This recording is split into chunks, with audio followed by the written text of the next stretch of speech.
Greetings. This is TK Trav, aka Travis Magus, here with LVX777. Today, we are going to conclude our book review of Dion Fortune's Book of the Dead. We've gone through the first 75% of the book, and now we're going to finish up today.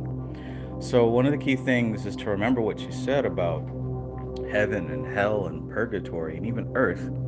All these are not places, but these are states of consciousness. We are conditioned to believe that earth is a place and heaven is a place that we go, hell is a place that we go. But in truth, these are names and titles and representations of things that are actually states of consciousness, not actually places. With that being said, also, what she mentions about life is that life is when our consciousness is expressed through the five senses of the body. Life is what happens when we have our hearing and our sight and our taste and smell and touch and all that stuff, and what we do with that data, how we categorize that data. This is life. Now, what death is when those five gates are terminated, when the consciousness is closed from things that can be heard, smelt, tasted, touched, etc. Now, the thing is, while we were alive, all of the data that we received while we were engaged with our five senses, we made stories out of them. We created memories, we created emotions, all types of things to build a story for life. But the truth is, once we pass, once we die, once we no longer have access to the five senses of the body, what we are left with is what we've created. Now, I say left with, not to say that we're closed off now inside of some bubble, but in truth, now we're open and exposed to actual reality. See, when we're dealing with the five senses, we are engaged with the world of form and closed off from understanding the world of force. Once the physical body dies, we're closed off from the world of form and now open to the world of force. So, I hope that you guys have enjoyed this book study. We're going to finish up today. And if you have ideas for the next book read, go ahead and share them with me as soon as you can, and we'll jump in to the next one. All right, so let's get to this book we're dealing with currently. Ah, yes, coffee time. Can't forget that. So I've been doing a little bit of moving, as you can see. The book shelf in my room is empty, so I'm having to organize all these stacks. And it is something I enjoy, but geez Louise, it can also be exhausting. Certainly see some familiars here. Everybody knows this one. And that one. Hopefully. What's this? Yeah, there's a lot of books here. Alright, but let's get to the book that we are definitely supposed to be studying. Let me know if the volume is right. If the music is too loud, let me know.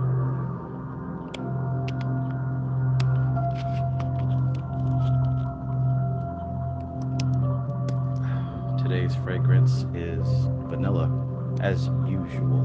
Vanilla is my favorite scent. To be specific, creamy vanilla swirl. Got these bad boys on sale yesterday. 50% off. Alright. So peace and greetings to everybody here. Veronica Archaga, first student in the building. Bless you. Hope you're having an excellent night. Oath, greetings. WT, peace, peace, and greetings. WT says, I knew it. I'm reading Psychonaut thinking, Trav about to drop. Hey everyone, much love. Oh yes. Koi Suo, peace, peace. Mo B, peace and greetings. I know you're enjoying this book, and thank you for taking the time to really dig into some of the concepts and principles of this thing. Circle of Mystics, peace, peace. Sunshine Chick, always good to see you, peace. The Portal 9 Lives, peace. Al Dickey, peace and greetings, brother. Good to see you. Alright, let's turn this light on so we can get with it.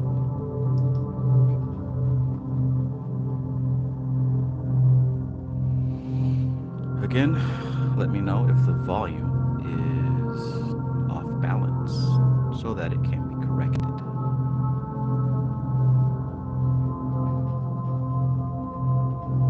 Okay.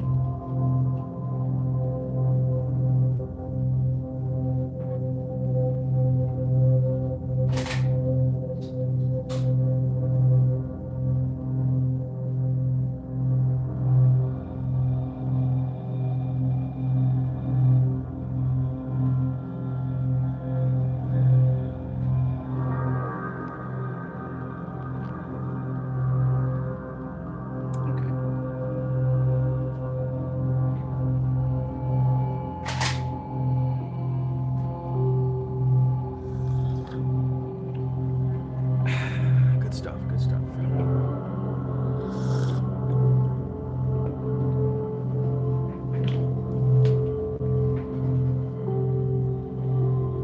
Oath says outwitting the devil. Tawashuti, the Yoga Sutras. The Yoga Sutras. Outwitting the devil. Who's outwitting the devil by? That sounds hella familiar, but what is that by Dale Carnegie or something like that?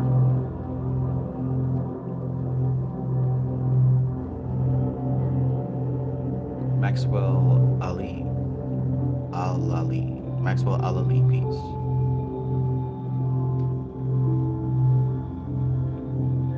Napoleon Hill, that's it. Thank you. All right, let's get it. Chapter 12 Communication with the Departed. The question of communication with the dead is a vexed one. Some people consider it entirely free from any element of harmfulness or even error, and feel it is not merely unnecessary, but even blasphemous to try the spirits whether they be of God. By the way, that's a reference to a Bible verse. One of the verses of the Bible talks about, when dealing with spirits, you test the spirit by the spirit. You try the spirit by the spirit. So that's what she's referring to right there.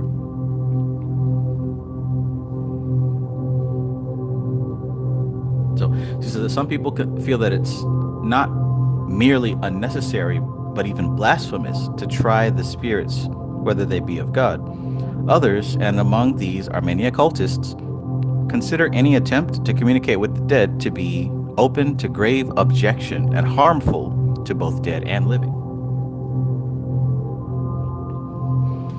As in most other questions, the middle way between two extremes is the way of wisdom. That's a quote that will certainly get you far, because it is human tendency to choose a side. Everybody wants to belong to one side or another. It's built into us as herd animals to want to belong to a group. But the truth is, what she says here, as in most other questions, the middle way between two extremes is the way of wisdom. So what that means is, don't take one philosophy and reject another simply because it belongs to another camp. Embrace truth where you might find it, regardless of where it came from or who said it. You'll find the average, common, basic person will have someone that they don't like, and because they don't like that person, they reject the things that they say. So just keep in mind, between two extremes is the way of wisdom. Let us examine these two viewpoints and see where that middle way lies. Let us try to understand the factors involved in communication with the departed and consider principles that should govern our relations with them.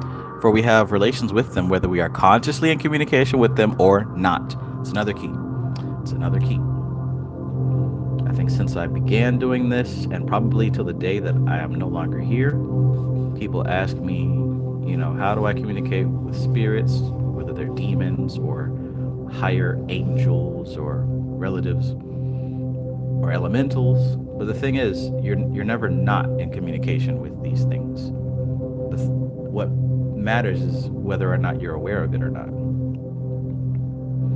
So even as she says here, for we have relations with them, whether we are consciously in communication with them or not. And I want to say that has a lot to do with what I mentioned in the beginning of this video.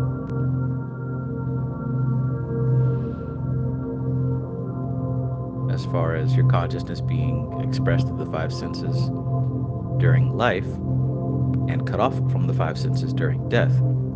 Because that doesn't only happen during death, that also happens when you go to sleep and you dream.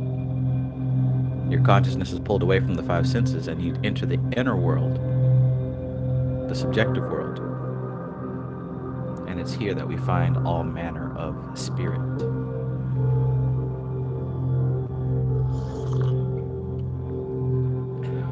As long as they live in our memory, there is a psychic rapport between us. That's a good one too. As long as they live in our memory, there is a psychic rapport between us. As long as we feel any emotion about them, whether of love, grief, resentment, or fear, we are actively in touch with them. We are affecting them, and they are affecting us. You see that?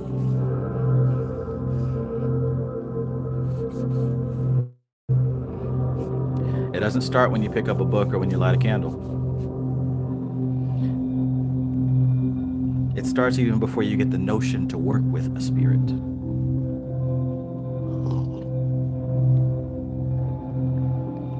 Six the Gypsy, good evening, peace, greetings. We should therefore strive, I'll read that again because that's pretty important. As in most other questions, the middle way between two extremes is the way of wisdom. Let us examine these two viewpoints and see where that middle way lies. Let us try to understand the factors involved in communication with the departed and consider the principles that should govern our relations with them. For we have relations with them, whether we are consciously in communication with them or not. As long as they live in our memory, there is a psychic rapport between us. As long as we feel any emotion about them, whether of love, grief, resentment, or fear, we are actively in touch with them. We are affecting them, and they are affecting us. We should therefore strive by all means in our power to achieve right relations with those who have passed over. Right relations. We should therefore strive by all means in our power to achieve right relations with those who have passed over. And the most effectual way of achieving right relations is to possess accurate knowledge of interlife conditions. Knowledge. Accurate knowledge at that. I smell what you're cooking, Dion Fortune.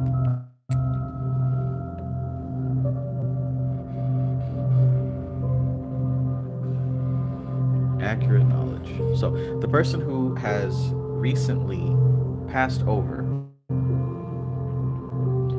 is still the same consciousness that he was upon the earth plane.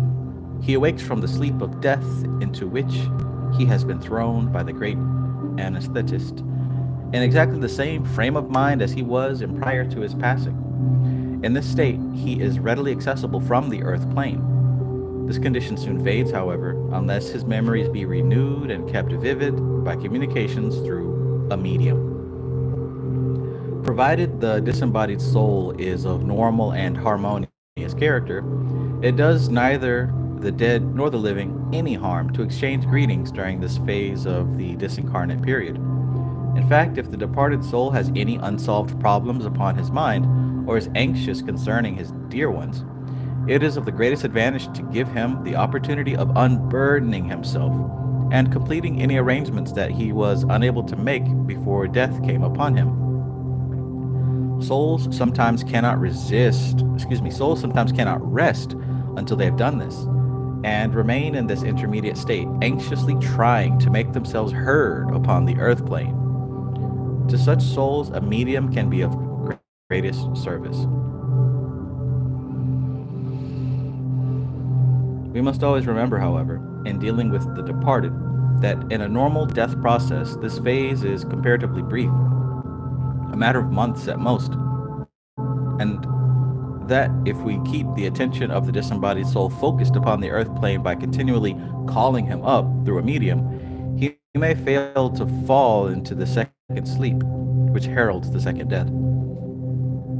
We may, in fact, cause him to develop astral insomnia, and he will walk, as the old phrase so expressively put it. How many of you people have heard of astral insomnia? We may in fact cause him to develop astral insomnia, and he will walk, as the old phrase so expressively put it.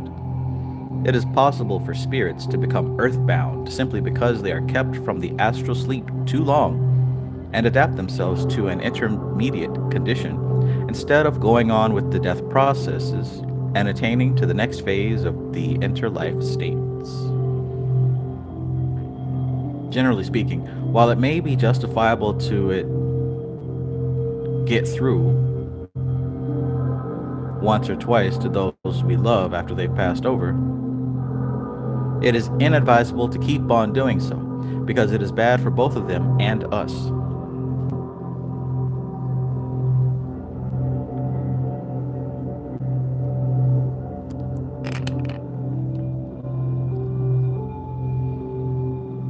Circle of Mystics says first time hearing astral insomnia, but I think that's a very thought provoking concept.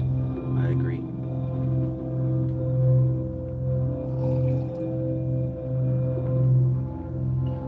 They, on their side, ought to be left in peace to get on with the tasks of their new life and to enter fully into its experiences. On our side, too, certain things have to be taken into consideration. Contact with the non physical states of existence has a peculiar effect on the living, tending to draw them away from the plane of objective life and to discoordinate consciousness. Check that out. Contact with the non physical states of existence. Right? This doesn't just apply to people who've passed away. This applies to those of us who do spiritual work, so to speak, right? Altered states of consciousness, deep meditation, rituals, working with spirits in that nature certainly has the tendency to draw us away from the objective plane. I'm pretty sure any of you guys who have been doing this for quite a while, especially those of you who've been on my channel for a long time, we've all felt this. I'll read it again. Contact with the non-physical states of existence has a peculiar effect on the living, tending to draw them away from the plane of objective life and to discoordinate consciousness.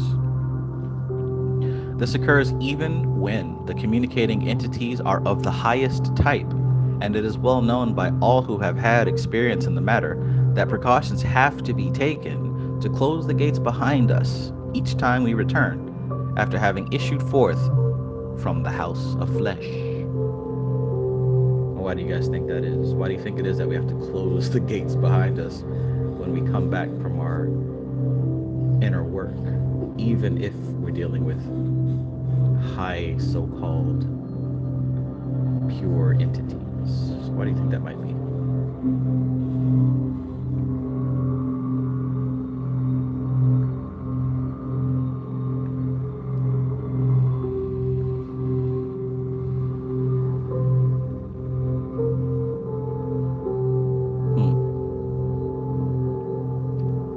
People who are uninstructed in these matters do not understand either the necessity or the technique of these processes.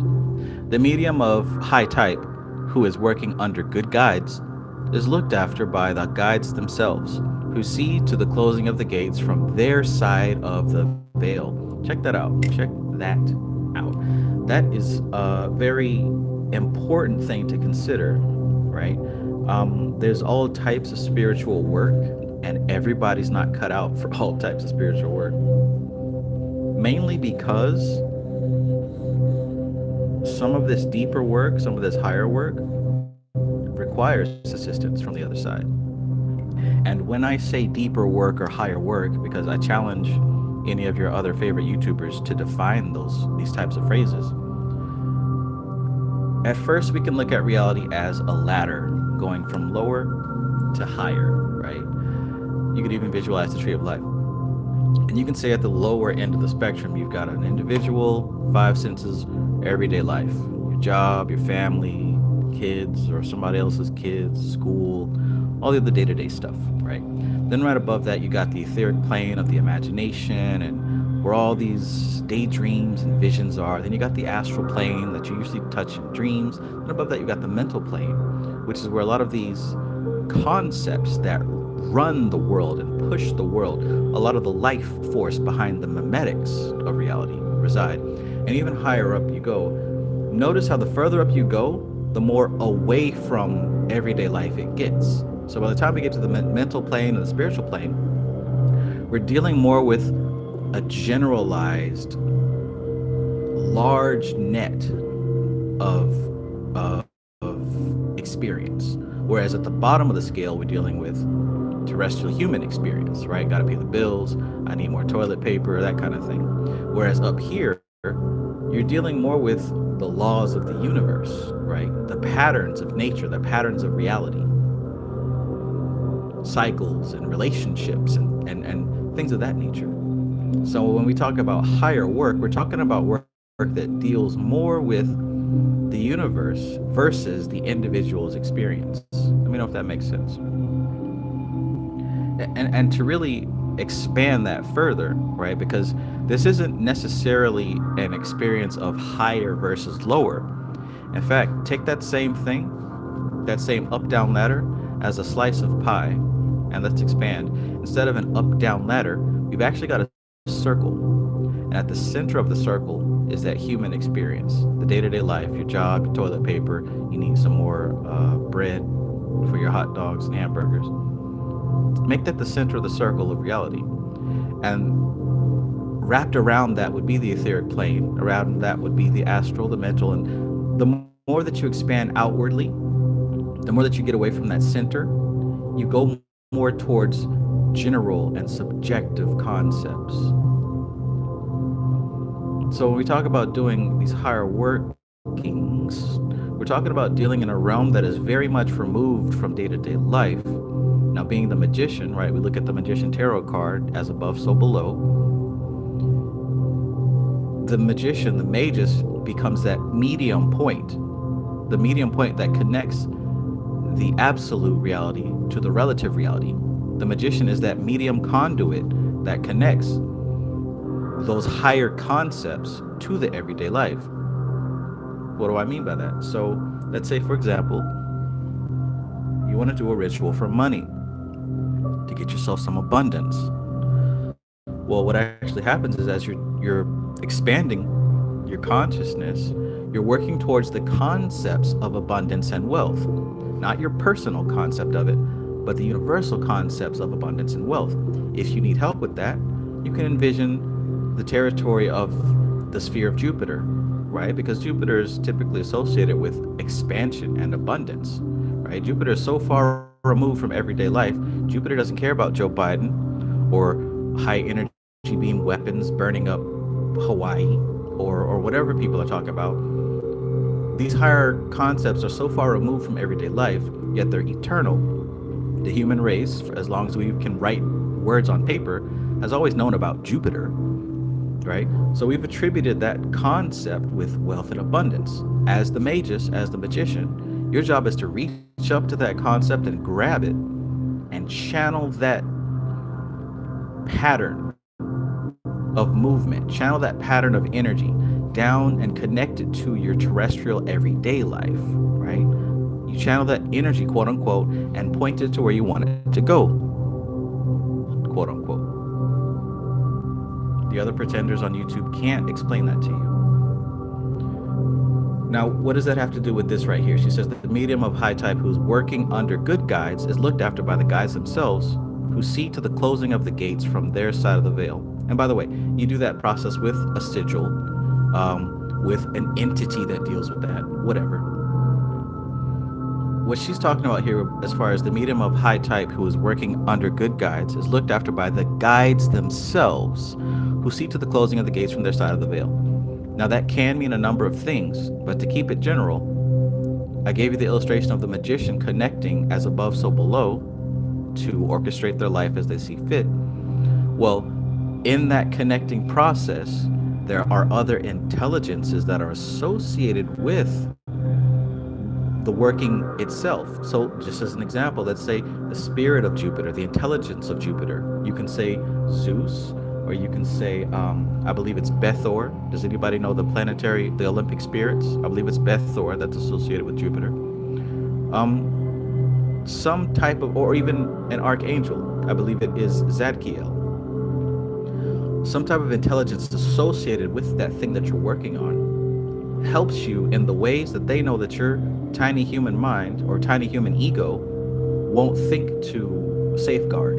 In other words, you got people to cover your ass, or I should say spirits or energies. The energies that you're working with, you're so in alignment with them that they make sure that you cross all your T's and dot all your I's, even the ones you don't realize. And by the way, it's your subconscious mind that's allowing all that to happen. I hope that that explanation was clear.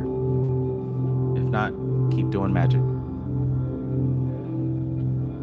The medium of high type who is working under good guides is looked after by the guides themselves, who see to the closing of the gates from their side of the veil. Now, the reason I pointed all this out is because there are people who are not in alignment with the forces they attempt to work with, so they don't have that extra coverage. They don't have that extra insurance. So you'll see people who try some ritual or try working with some type of magic, and then they'll come back and say, oh, don't do this because, it's bad, the demons, bad luck, everything fell apart, I need to go back to church, etc., etc. It's not that the magic is evil. It's not that it's a trap to steal your soul. None of that. It's because the individual, right? The individual who attempted to connect one abstract force to their objective reality, the connection wasn't secure. There was some part of that connection that had a leak, a gap, something that needed to be patched. So just like when you're working with electricity, if that wire is exposed and broken or something like that, it's going to short circuit. It may even start a fire. It's not because electricity is bad.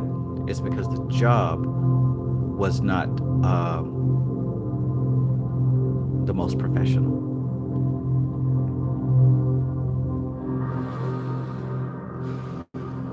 Let's continue. But the sister who has no guides to protect her may go out from the seance room with her head whirling with the experiences she's been through, and if susceptible, may even be in a semi-psychic state herself. This reminds me, last night, a good friend of mine sent me a meme on Instagram of these 2 or 3 Arab dudes who were exploring through some very small, tight caves. And apparently one of the guys got possessed, and in the back, it appeared to be some type of supernatural creature. Now, the guy, I would say, was legit in some kind of trance. And then the other dude was trying to be calm and just meditate and pray so that that demon spirit would leave. Of course, everyone in the comments is talking about how evil that spirit is, and you got to be careful. The person who sent it to me said that she does not believe in possession, and she doesn't believe in these type of spirits. And just like what Dion's Fortune said at the beginning of this chapter, in between 2 extremes is where the truth is. I believe that fellow most certainly was in trance. And to be possessed, the strength of that possession has more to do with the individual than the spirit. If somebody is susceptible to being possessed, they will be possessed. But if somebody's not susceptible to it, it'll be a more difficult time to get that person to be possessed.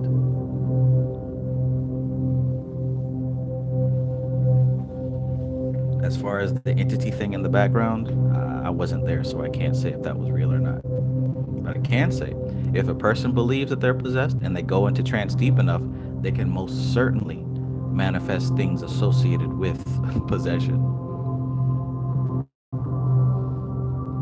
And that's the magic. If you can put yourself into trance, if you can put yourself into possession with the thing that you're working with to a deep enough level, you can absolutely perform supernatural feats. Whether they be healing, whether it be manifestation, there's all types of things that you can do if you go deep enough. Because you got to think, you're still in a physical body, but you no longer believe in the limitations of the physical body.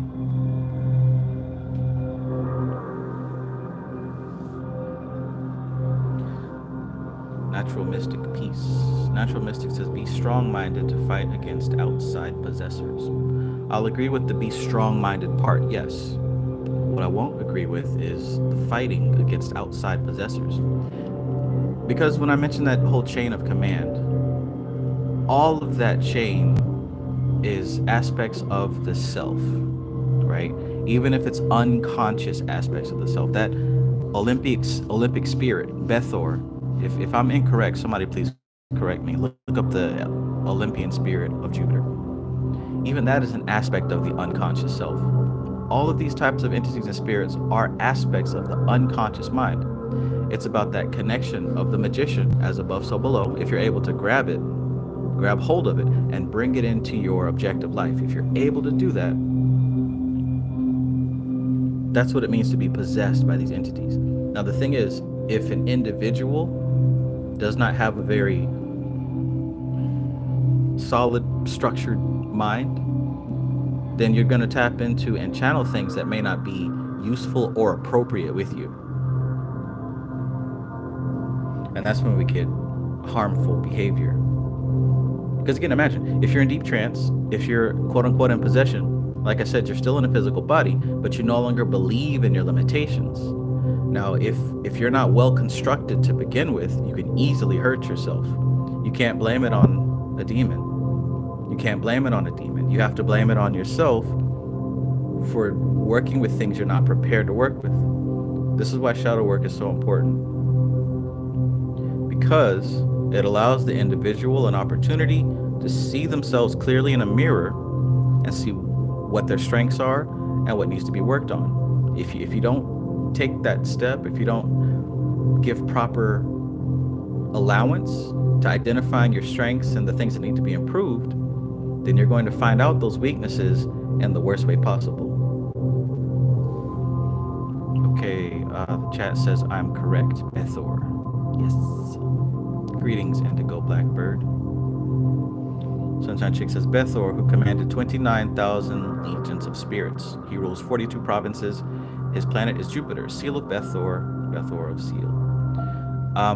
Okay, so that's cool. Check this out. He rules 42 provinces.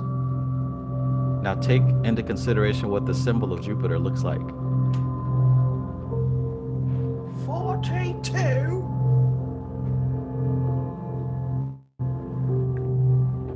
Okay, so excuse me for going off on a tangent. Let's continue with what we were saying here.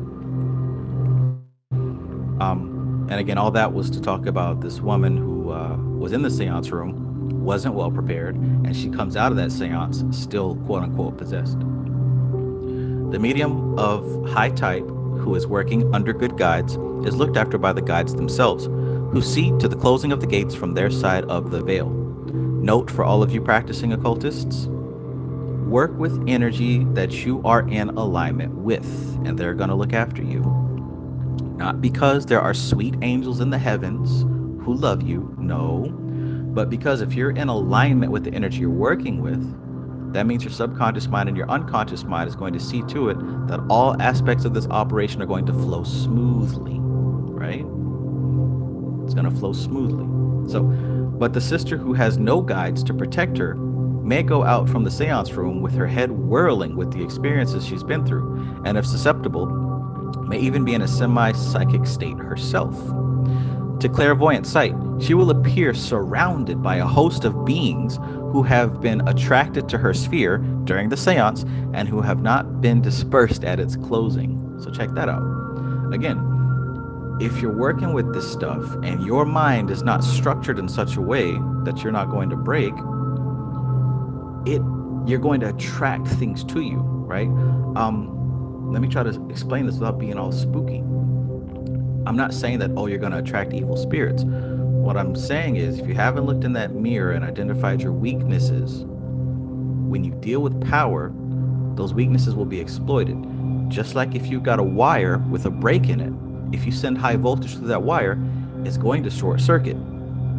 So if your mental structure, if your emotional structure, even your physical structure, if these things aren't in harmony, then the weakness will be exploited due to the stress of the increase of energy. You dig? Check? Make sense?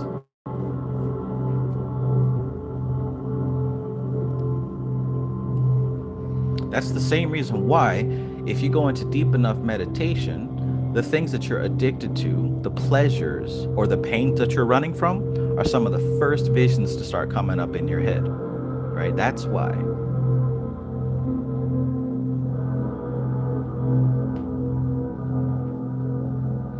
Y'all with me? Do y'all hear the messages? Do y'all hear the lesson?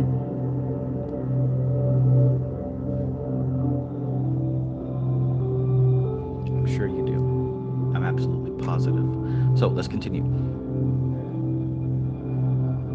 To the clairvoyant sight, she will appear surrounded by a host of beings who have been attracted to her sphere during the seance and who have not been dispersed at its closing. Trained psychics, be it noted, tend to forget their inner plane experiences as soon as the gates close behind them. I can attest to that. And memory remains in abeyance until it is recalled by the concentration of thought once more upon the inner planes. Now, there's actually a psychological thing with this too.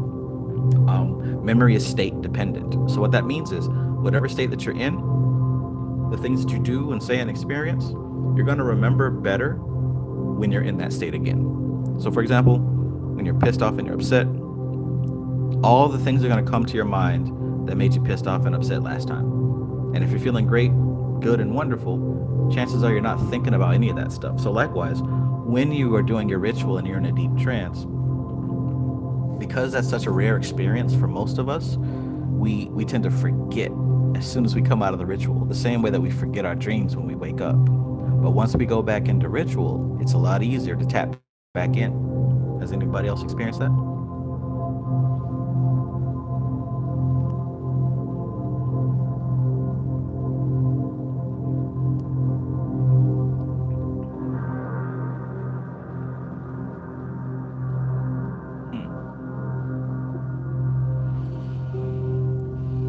Indigo Blackbird says, it's funny because yesterday I challenged myself to do a workout I'd been avoiding because I came to terms with the fact that it will make me stronger as a whole, even though it's challenging.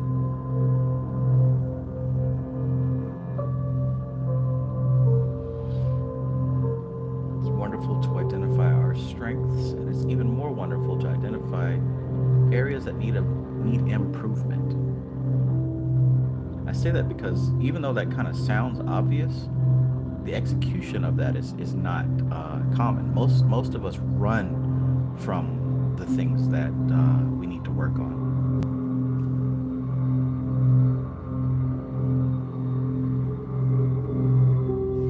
But that's going to be something that you'll have to sacrifice if you want to be a practicing occultist.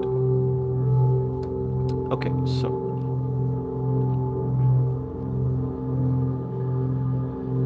it is very necessary to the health and stability of the psychic that he should be able to keep the planes of consciousness strictly separated. And this is one of the first things he learned to do when taught the technique of the mysteries, right? And what's the number one main way that us occultists are taught to do that? How are we taught to separate these things? Because she says it's one of the first things we learn.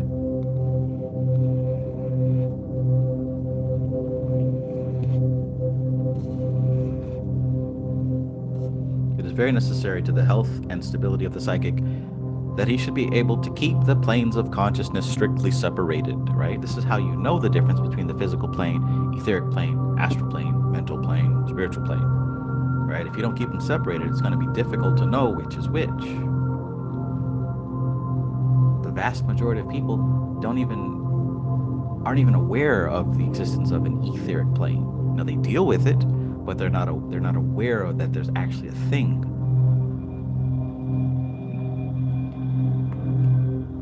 If anything, they skip straight to the astral. So it is very necessary to the health and stability of the psychic that he should be able to keep the planes of consciousness strictly separated. And this is one of the first things he learns how to do when taught the technique of the mysteries. Basically, that's the ritual. That's the ritual. At the beginning of the ritual, you are taught to initiate the ritual, whether that's putting on your attire and lighting the candle, setting the music, starting the ritual. And then once everything is done, you end the ritual and come out of it. So that beginning and that end should mark a clear point in time that you're entering into the magical state of consciousness. There should be a clear separation. Just like there's a clear separation when you lay down to go to sleep, you dream, and come back and wake up. There's a clear distinction. So imagine if you never set that clear line in between states, notice how it can start to blend into your everyday life, right? Now, that's a mistake that I made at some, well, I can't even say mistake. That is something that I did for a long time. And, I didn't realize that it would cause issues that I had to fix later on. Mostly working with the Goetia. I blended the rituals into my everyday life, whether it was meditating on the sigils and chanting the ends. Like, I'd mix that with being at work and just doing stuff. It would just be randomly interspersed. While that is a great way to stay within the state, it's easy to start to cross the lines. And while that sounds cool and fun, it may not always be useful and appropriate. Something to keep in mind.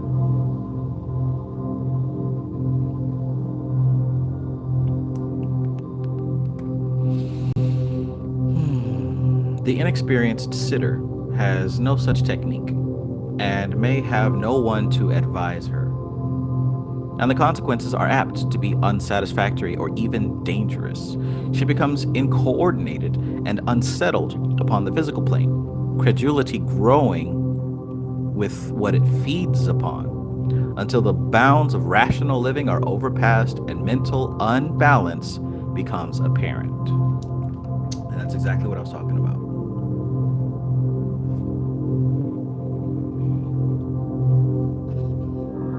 So that is the benefit of casting a circle. That is the benefit of, if you want to ring a bell to start your ritual, if you got a specific music that you play or specific candle or incense that you light, the benefit of that is you make a clear mark in your conscious experience when the ritual starts and when it ends. It doesn't matter if you say, oh, I'm starting a ritual now, I'll just know. No, because we're dealing with the mind of the subconscious, and the subconscious mind does not care about your language.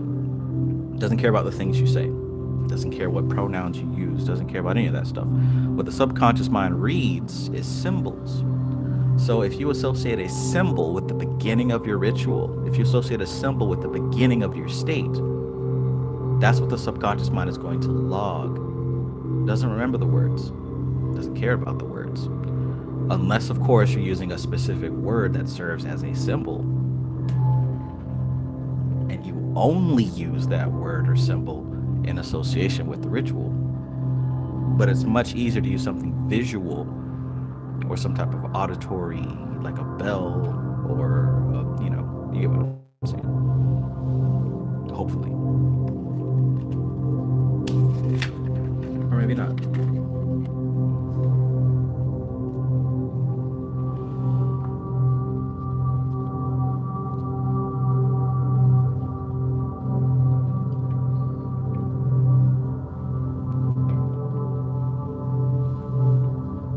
There's all types of people who view these videos. Some of them actually practice magic, some of them don't. Some are just curious. Some are well versed, well experienced. Some think that they're more experienced than they are, and some don't realize how talented they actually are. But just like Miss Dion Fortune said at the beginning of this chapter, right relations, the best way to achieve right relations is to possess accurate knowledge of interlife conditions. No matter what level you are, try your best to get accurate knowledge.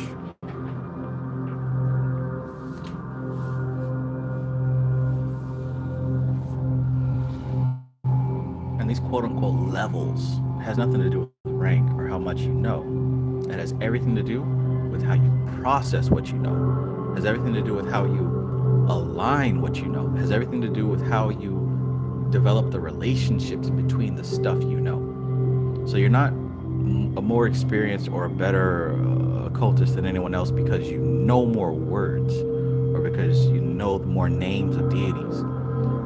What makes you advance on the path is if you're able to develop relationships between these concepts.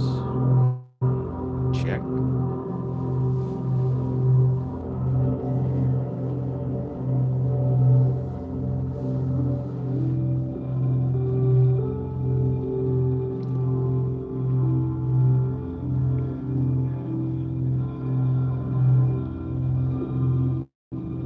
Trademark vocal harmony, peace and welcome. He says, as soon as I just now joined, you mentioned Goetia. I just ordered Demons of Magic and the Art of Astral Projection not even 20 minutes ago after finishing one of your old videos. Yeah, those will be great ones to start with if your goal is to experience Goetic magic. And yeah, I for certain finally cracked the code of astral projection and lucid dreaming with that book, The Art of Astral Projection. So you're certainly on a good path with those two. Certainly. But again, like I said earlier in this video, it's best to always check that mirror, that mirror of identifying your strengths and what needs improvement. Always going to be a wise thing to understand what needs improvement, because when you're working with these spirits, if you continue to run away and avoid what needs improvement, those things will be thrown in your face. They will be shown to you in uncomfortable ways. And if you continue to ignore it, these things become what the mainstream muggles call demons, right? But in all actuality, it's just your personal shortcomings. You dig?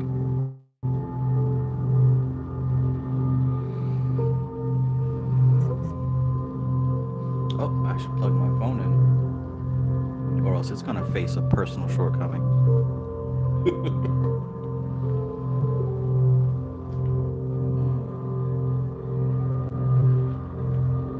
What? This thing ain't even charging. Bullshit.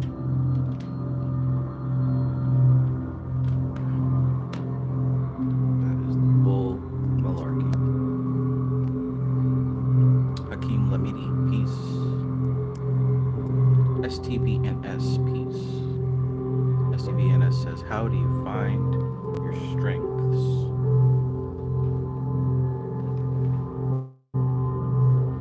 Well, typically these are things that you don't have much difficulty doing. Things that come to you naturally and easily. Things that you have experience with, even if you don't have experience. Sometimes it helps to maybe ask people who know you what you're good at. Or just be aware of what you spend your time doing. Experimentation and paying attention to yourself is the best way if you don't know. All right, let's keep going. We're almost done with this chapter and we are moving on to the next. The question of research by trained investigators is upon a different footing. For the most part, they are dealing with a different type of entity from those who come at the call of the bereaved. They are dealing with entities who are consciously and intelligently cooperating in the research, or who have come at the bidding of cooperating entities. Moreover, the investigators, being experienced, know how to conduct their researches without injuring their communicators. Let's see here. So, just to run it back a little bit, it is very necessary to the health and stability of the psychic that he should be able to keep the planes of consciousness strictly separated, right? We talked about that. And this is one of the first things he learned to do when taught the technique of the mysteries. The inexperienced sitter has no such technique and may have no one to advise her, and the consequences are apt to be unsatisfactory or even disastrous. She becomes incoordinated and unsettled upon the physical plane, credulity growing with what it feeds upon until the bounds of rational living are overpassed and mental imbalance becomes apparent. Garrett Patterson, peace. Kev Rose, SS God, peace. So, long story short, what she just said in that paragraph, or that section of sentences, was it's important to be able to separate your states of consciousness if you're working with the transitioning these states on purpose. So you're going to work, that's a state of consciousness. You sit down to watch Netflix or scrolling through memes, that's a consciousness. You're doing your ritual, that's a state of consciousness, right? Channeling and scrying and reading tarot cards, all these are different states of consciousness. Working with spirits, a different state of consciousness. It's very important to make a clean line, a clear cut in between those different states, right? So there's many different ways you can do it, but it's important that you do it. Otherwise, these different states start to blend into each other, and this may end up being not very appropriate, or I should say inappropriate.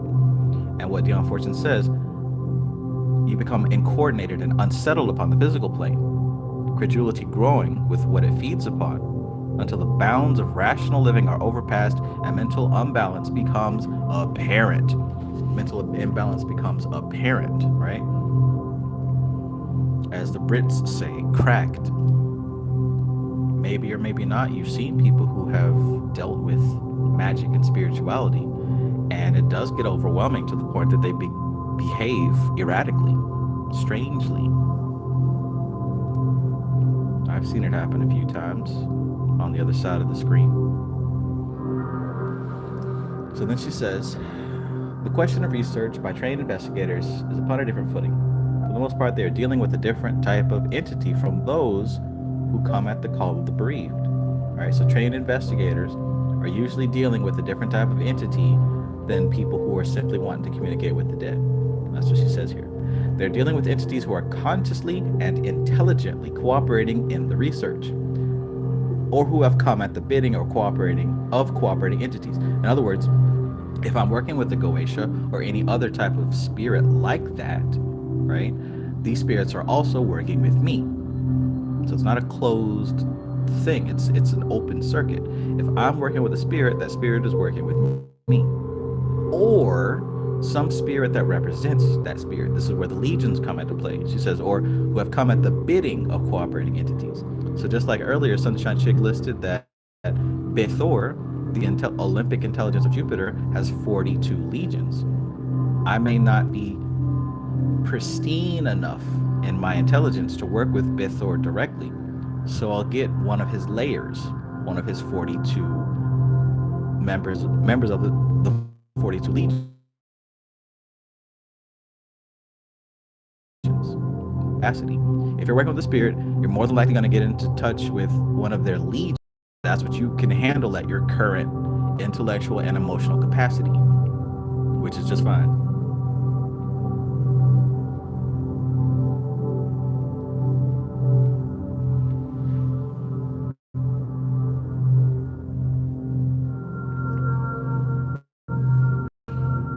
Garrett Patterson says, I'd be wanting to attack dumb people. I know the feeling, my friend. But the thing is, that energy is best turned on yourself, because when you see dumb people and they make you upset, what you're actually getting upset with is an aspect of yourself. An aspect of yourself. Because the things that make us upset in others exist within us, and the things that make us happy dealing with others exist within us. So instead of externalizing, find a way that you can identify what you're really feeling. Peace, Anthony Hardy. Anthony Hardy says, what up, Trav? Love you. Keep it going. Much motivation on a whole different level. Hit different. Peace to you, bro. Discover the hero within. Peace, peace. Discover the hero within says, I love the classes, Trav. So glad I decided to become a member of the Magus Society. Great content. Awesome, brother. Awesome. So, trained investigators, occultists, we deal with spirits, people who want to speak with the dead. They're not as experienced, but they still want to kind of do the same thing. All right, what's she say here? Moreover, the investigators, being experienced, know how to conduct their researches without injuring their communicators. It is a natural impulse for those who have lost a loved one to rush to any source that holds out a hope of renewed contacts. But caution and discrimination are needed when doing so.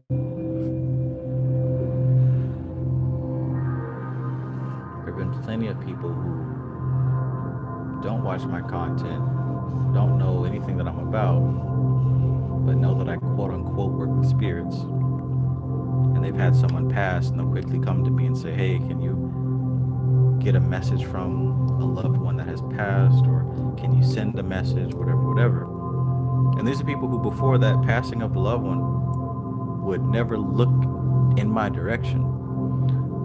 But that's the thing, like what she says here, it's a natural impulse for those who have lost a loved one to rush to any source that holds out a hope of renewed contacts. But caution and discrimination are needed when doing so.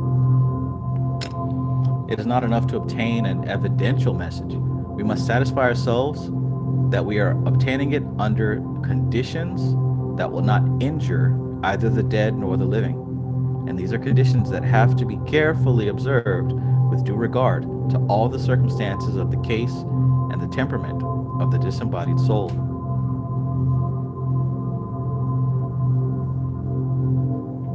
The spiritualistic movement has rendered an incalculable service in bridging the gulf that used to separate the living from the dead.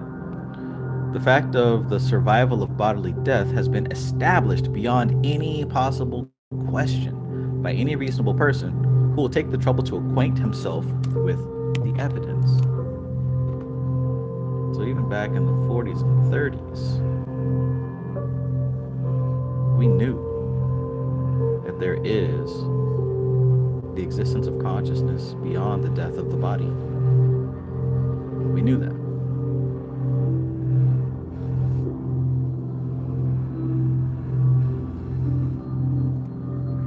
If we want to do the best possible thing for those we love who have passed over, we will accept the fact of survival upon the basis of evidence already available for us, and leave those we love to go on their way in peace. If all is not well with them, they themselves can take the necessary steps to get through to us. Let us leave the initiative with them. It is far better for all concerned not to call them back for any save the gravest reasons. But on the other hand, if a psychic spontaneously informs us that someone wishes to get in touch with us and gives us clear evidence of the genuineness of the message, we should not hesitate to respond. But here again, there is need of caution, human nature being what it is, for cases have been known of psychics who, whenever they hear of a death, take steps to get in touch with the relatives and induce them to sit at so much as sitting. Oh, that's terrible. A lot like the impersonator on Instagram who's always sending messages, reaching out to people who follow me, saying, oh, I sensed your energy and you're going through this, that, and the third, and you're dealing with self-confidence issues, and I can help you, give you a reading, and do this for you, that for you, for a small fee of whatever. I have never and will never send a message like that. So if you're getting some profile with a person who claims to be me, if you actually watch my content, you know damn well that that's not me. So please don't give these people any money.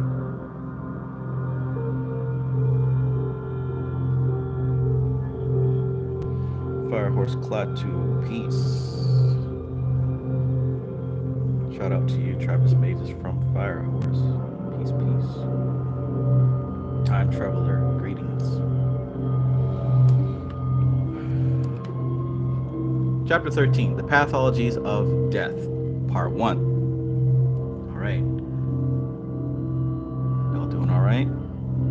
Please hit the like button if you're enjoying this content. We got half as many likes than there actually are people in the building, so please smash the like button if you enjoy this type of thing and you want it to continue.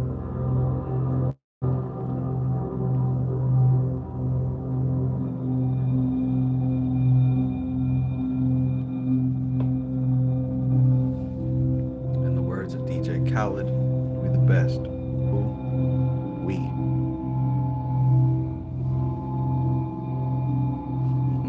We.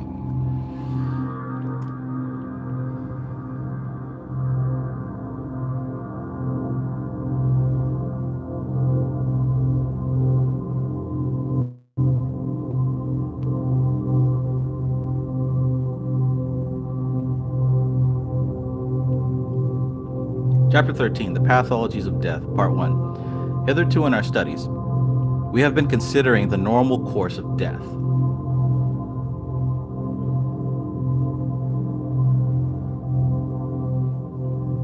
But if we are to understand the nature of death and its problems, we must also consider what takes place if the processes of death do not run their normal course and the soul fails to obtain release from the bonds of matter and lingers unduly in an intermediate state. So this is what you guys want to hear, what happens if the soul does not cross over successfully. Let's see what happens. The pathologies of the death process can occur at 2 points. All right, the state of mind of the person about to depart may be such as to prevent him from falling into the sleep of death, or having passed out safely, he may either refuse or be unable to pass on to the second death and linger indefinitely in an intermediate state, becoming more and more abnormal as time goes on. There are a number of different forms of each of these pathologies, which we must consider in detail. The subject is a terrible one, but the best way to overcome fear is to face it. And we never know when we may be brought face to face with these problems. The understanding of their nature robs them of their superstitious terror, which they are invested in popular thought, and brings them within the sphere of those things which we can face and deal with. Important. All right, so let's check this out. I'm going to highlight what you said here. The pathologies of the death process can occur at 2 points.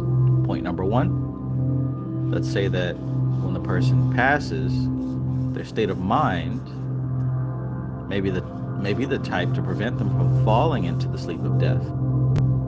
Or if they actually do pass out into the sleep of death, they may refuse or be unable to pass on the second death. And they might linger indefinitely in an intermediate state.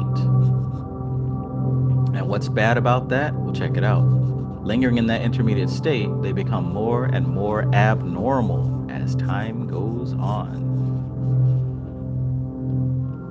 And to get an image of what that looks like, a person left in an abnormal state like that will begin to deteriorate into their most base desire, right? So whatever, let's say for example, if this person was very lustful, that's all that's going to be left as time passes. If they're very hateful, very angry, that's all that's going to be left as time passes. It's almost like you degenerate into a pure elemental. Don't even stay as you are, but you degenerate into that pure, whatever prana that you tap into to fuel you is what you reduce down into. And it's usually,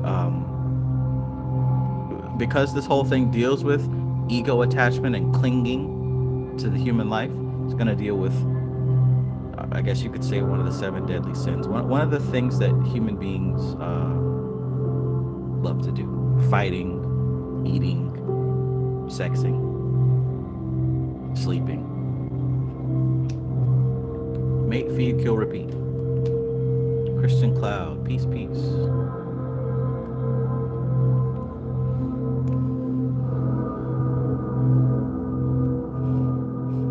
Best way to overcome fear is to face it. understanding of their nature robs them of their superstitious terror. I love that. And it brings them within a sphere of things which we can face and deal with. This is how you deal with magic, spirituality, and supernatural, is by bringing it down to a level that you can make sense of it, that you can understand it. Bobby Hemming used to always say, let's deal with this thing. Let's deal with this thing. Ain't nobody dealing with these things no more.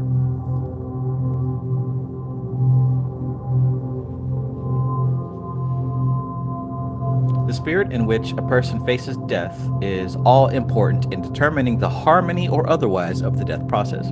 Just as the unborn child presents at the gates of life the bony girdle of the pelvic arch, and its birth is normal or abnormal according to the manner of its presentation, so does the outgoing soul present at the gates of death. And just as he should enter life head first, so should he go out of it with the higher levels of consciousness detached from earthly things and drawing the lower centers after them. For the lower consciousness to be forced out by collapsing body before the higher consciousness has gained a foothold in the unseen is a trying experience. Psychics frequently meet souls upon their inner planes who have gone through this experience, and they are invariably confused and distressed like lost dogs until they are enabled to make their adjustment and take hold upon a new life. A large proportion of the service that is given upon the inner planes is directed to rounding up these wandering souls and helping them to find their right place. Sheesh. So I'm gonna keep it real. Just taking a surface look at how a lot of these people are acting in this day and age. There's gonna be a lot of lost dogs floating around in that purgatory. Shit, lost dogs and life. Lost dogs and death.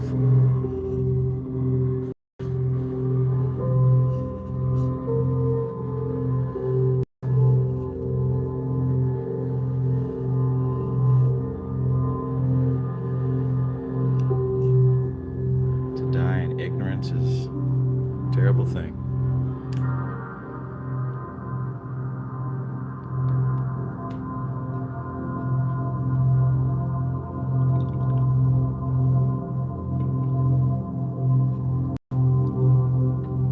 It is for this reason that the church prays that we may be saved from sudden death, for the soul needs to make its preparations before withdrawing from the body.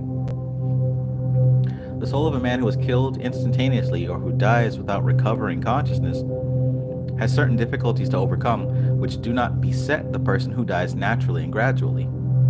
There are those upon the inner planes, however, whose work it is to deal with innocent souls, thus flung violently out of life, and to minimize their distress.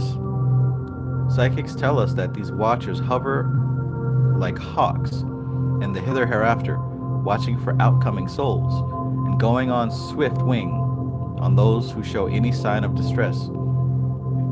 It is rare that souls come out into the next life who have not got some friend who has already passed over to welcome them. But if they have to be ejected violently, as it were, from the plane of earth, and are thrust out backwards, struggling and resisting, their faces are turned towards the plane which they have left, and they cannot be induced to turn around and look towards the plane upon which they are entering. It is a case of malpresentation upon the plane of death, and skilled care is needed to restore normality.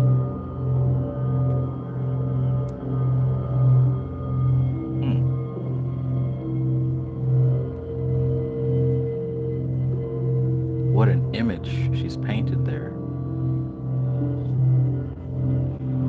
But if they are ejected, if they have to be ejected violently, as it were, from the plane of the earth, and are thrust out backwards, struggling and resisting, guess what? Their faces are turned towards the plane which they have just left. You're still looking at life. And they cannot be induced to turn around and look towards the plane upon which they are entering. So dying and refusing to accept it, refusing to submit and surrender to death, well, that's a sure ticket to more suffering than is necessary, that's for sure.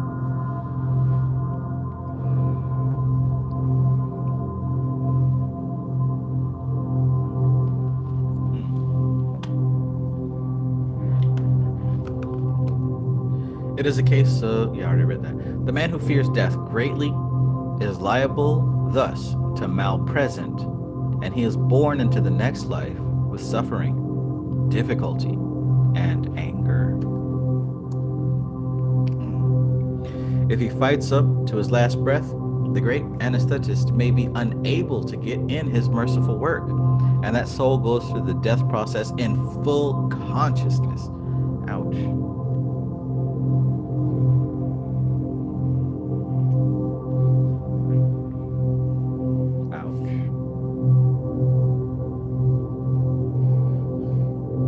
Such souls generally fail to realize that they have died.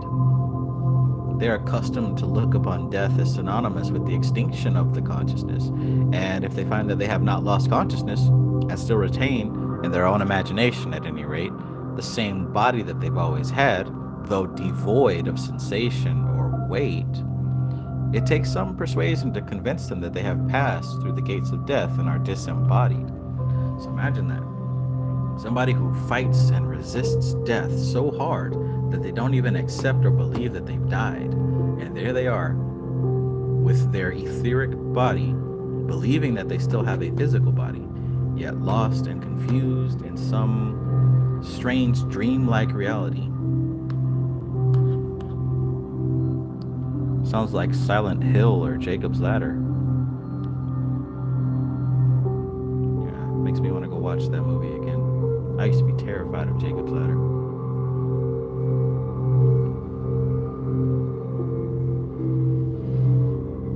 They are accustomed to look upon death as synonymous with the extinction of the consciousness. And if they find that they have not lost consciousness and still retain, in their own imagination at any rate, the same body that they've always had, though devoid of sensation or weight, it takes some persuasion to convince them that they have passed through the gates of death and are disembodied. Sheesh.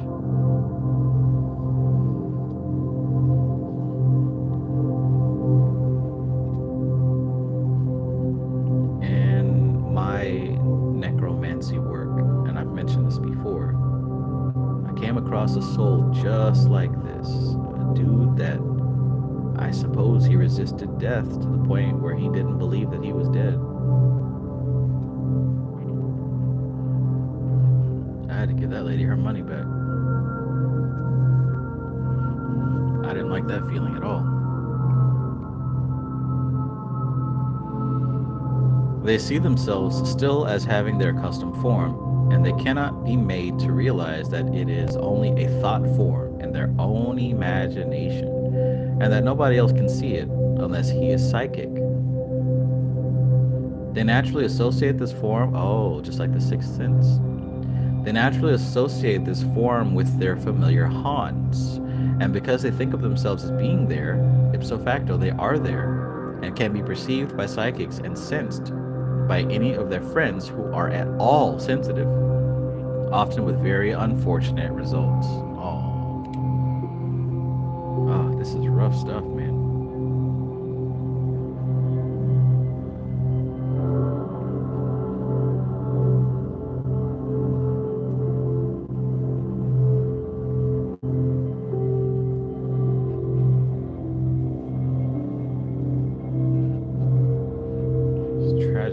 To be ignorant and stubborn in life, but to be ignorant and stubborn in death too. Talk about hell. And your friends can sense you and you can sense them, but nobody sees anybody. The person who sees death coming, however, knows what to expect, and when he wakes up from the sleep of death, he's prepared to find himself without his physical body and has no difficulty in making his adjustment. In fact, people who have been to the very verge of death and returned again have often reported that when they recovered consciousness, They were amazed to find that they were alive, and at first could not be convinced that they had not died. The dead man who does not know he is dead naturally receives a shock when he finds that he is impalpable to those with whom he expects to be able to get in touch with. Right, so that this is the dead man who does not know he's dead. Right, of course he's going to be shocked to realize that nobody is responding to him. Right, he speaks to the watchers at the bedside, and they do not answer him. He stretches out a hand to touch them and attract their attention, and it passes right through the shoulder upon which it would lay. To him, they are ghosts. Check out the wordplay. To him, they are ghosts. And he is overwhelmed with bewilderment. So imagine, you don't realize that you died, and you think that everybody else is a ghost. Sheesh. He wanders from place to place of his familiar haunts, seeking to accost those he knows, but they turn a deaf ear to him. Presently, however, he may find one who, being psychic, may be aware of his presence. Now we come to an important question, especially important for the readers of these pages, who, being interested in these subjects and giving them their attention, are generally in possession of some degree, at least, of awareness of the unseen, often, in fact, of more than they realize.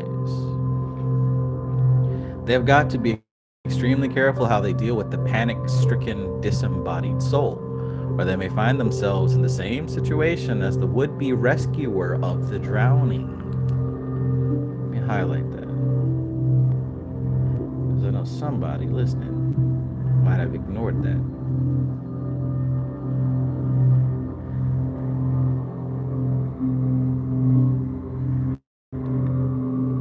They've got to be extremely careful how they deal with the panic-stricken, disembodied soul, or they may find themselves in the same situation as the would-be rescuer of the drowning. The wisest thing they can do, unless they are experienced psychics, is to refuse to attempt a rescue for which they are ill-equipped, and to go quickly to fetch help, asking the services of a person or group with the necessary knowledge, who will take the wandering soul in hand and help him to adjust himself and go on with death's journey into the fuller light.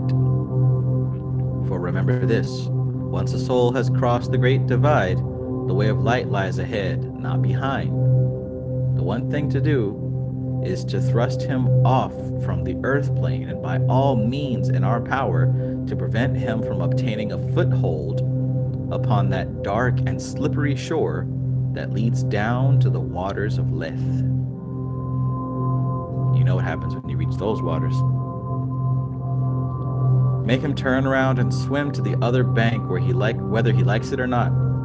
It is the kindest thing to do. However, he may cry out against it, and the swim is well within his powers if he will but try. With each stroke that takes him away from the dark shore of death in life, he is nearer to the life after death. He is struggling from darkness to dawn, and the way becomes brighter as he advances. Do not let us fear the dead when they come to us, but do not let us allow a panic-stricken, disembodied entity to clutch us around the neck, like a drowning man in its efforts to remain on the plane of form. The cowardice of a departed soul may evoke our pity, but it cannot command our sympathy, and we ought not to pander to it. To do so is not to help him, but to condemn him to a terrible fate, the fate of the earthbound.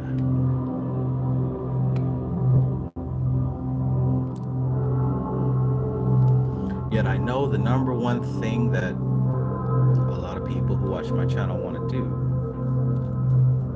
is to help the dead, to help the sleeping, to help those who aren't searching for this information. But the same thing applies. That's a task best left alone to people who are trained to do that.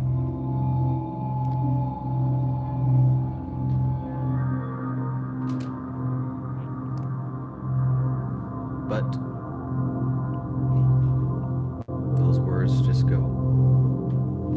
At all costs, he must be made to let go his hold on the plane of form and induced to set out upon his journey to the great light which shall enlighten even his darkened consciousness. The man who dies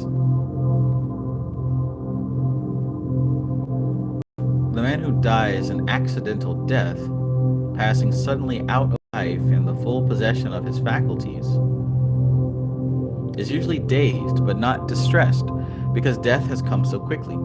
He feels nothing and his mind is more or less a blank, or working very slowly and disconnectedly. The newspapers often remark upon the extraordinary fortitude of those who have been severely injured in an accident. Anyone who has ever been in an accident knows that the shock is its own anesthetic, and the pain and collapse do not come till later. Often they do not know that they are injured until someone draws their attention to it. The severity of the injury is invariably in inverse ratio to the screaming. Mm.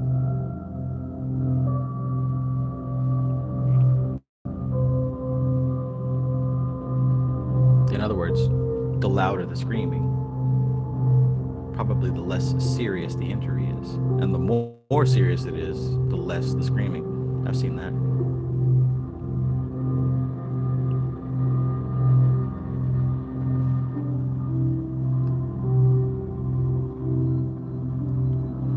In some cases of head injury, a person will linger for days or even weeks before finally passing out. In such cases, they are, for the most part, as deeply unconscious upon the inner planes as they are upon the physical plane. But towards the end of the time, when the body is getting ready to set the soul free, there may be brief periods of dream in which they glimpse the inner planes more or less dimly. In such a case, the outgoing soul can be greatly helped by the rites of the dying, even if unconscious, and there should be prayer at the bedside if possible, even when there is a deep unconsciousness, and this should be kept up until they breathe their last. If unable to be present at the bedside in the flesh, imagine yourself to be there, and you will be present in the spirit, and the outgoing soul, waking to psychic consciousness, will see you, even if the bystanders do not. A great deal of help can be given in this way, and the soul is prepared subconsciously for departure, even when there can be no conscious preparation.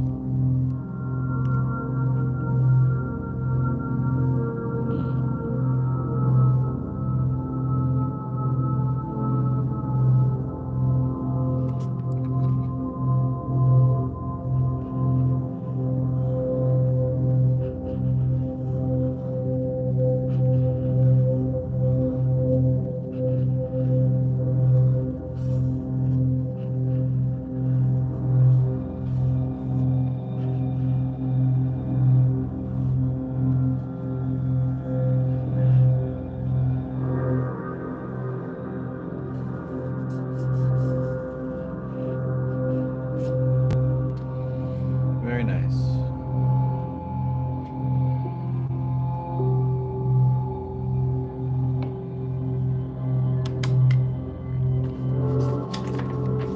All right, who's with me in the chat? Let me know if you are getting this information, if this is interesting to you, if you're understanding what's being said here. Ooh, is that a secret chapter? What? Is that even in the table of contents? Oh, yeah, it is, of course. All right, so now we're on chapter 14, the pathologies of death number 2. And then we will conclude with how the adept meets death. All right, so again, let me know if you're with me in the chat. If not, then continue to do what it is you do. We'll be right back.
Press and hold this button to find video. What?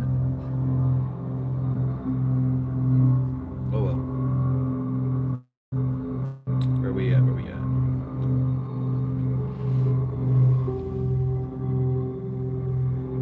Okay.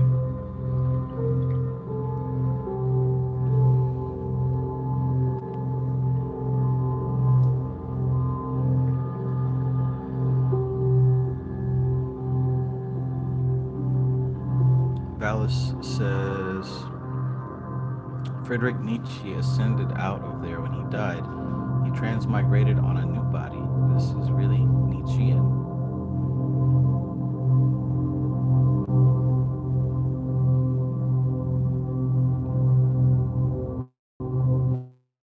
Garrett Patterson says he passed of a suicide. He hung himself at a hotel. This ghost wanted my help, but I didn't know how.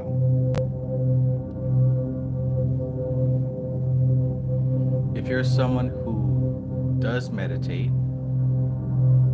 right? You're someone who has done practice with the lucid dreaming and the etheric body. You can most certainly help to, like what Dion Fortune said, lead this individual to a higher plane, away from the physical plane, because it's our tendency to cling on to this physical plane, if for no other reason than we don't know where else to go. So probably the best thing would be to help lead this individual to a higher state.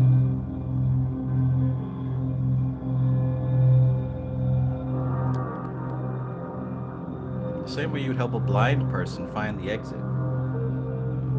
And again, this is done through symbology. You don't know what it looks like, but simply visualizing walking that person down a hall, right? And the end of that hall is a door that leads to a bright white light. Lead them in that direction. You know what that represents, and they'll know what that represents.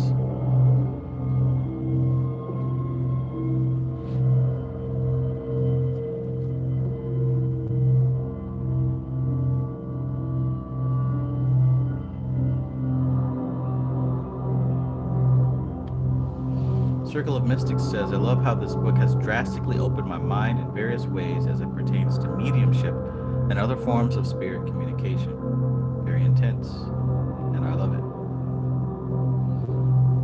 Anna Molly, peace, peace. KP says, just wanted to hop in and say thank you real quick, Trev. My grandmother died in July, and I've been using this information to help her cross over. I'll fill you in on some of my experiences in an email at some point. That's awesome. That is awesome. I'm happy to be able to help.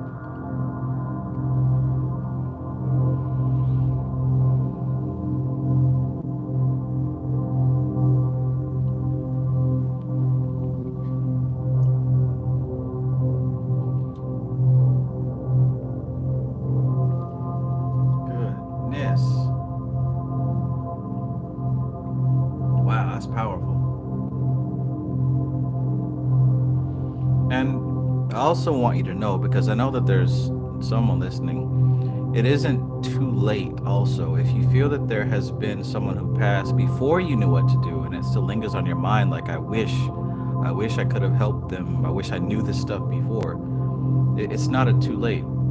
Because as she said in that last chapter, or 2 chapters ago, as long as you have emotions connected to that individual, there's still a rapport, there's still a connection there. So you can take what you know now and still assist that person. Because chances are, they may be keeping their eyes open on you, so to speak. Not too late. Check.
Chapter 14, The Pathologies of Death, number 2. Intense fear, as we have already seen, prevents the soul from falling into the sleep of death and going through the death processes in a normal and harmonious manner.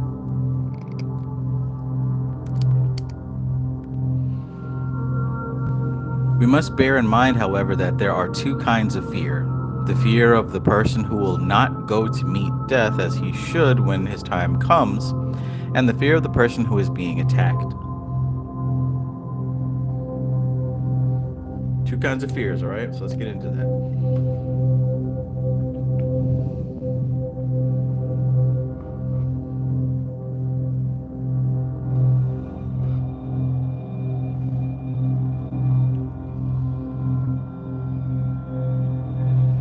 In the latter case, the fear of a person is being attacked. In the latter case, the fear is not of death, but of the attacker.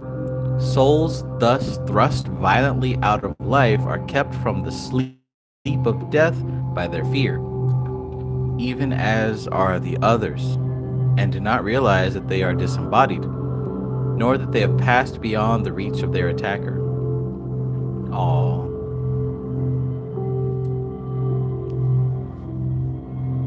You're welcome, Garrett Patterson. For a time there is terror and confusion, but that is soon allayed by the services of the invisible helpers.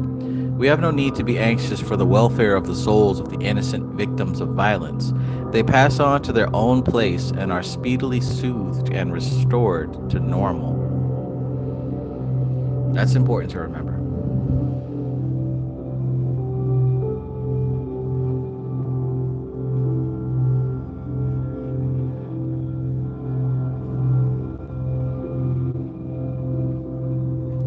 The thought form of their fear, however, is another matter, and this may remain at the place where the crime occurred as an exceedingly vivid image in the thought atmosphere of the spot.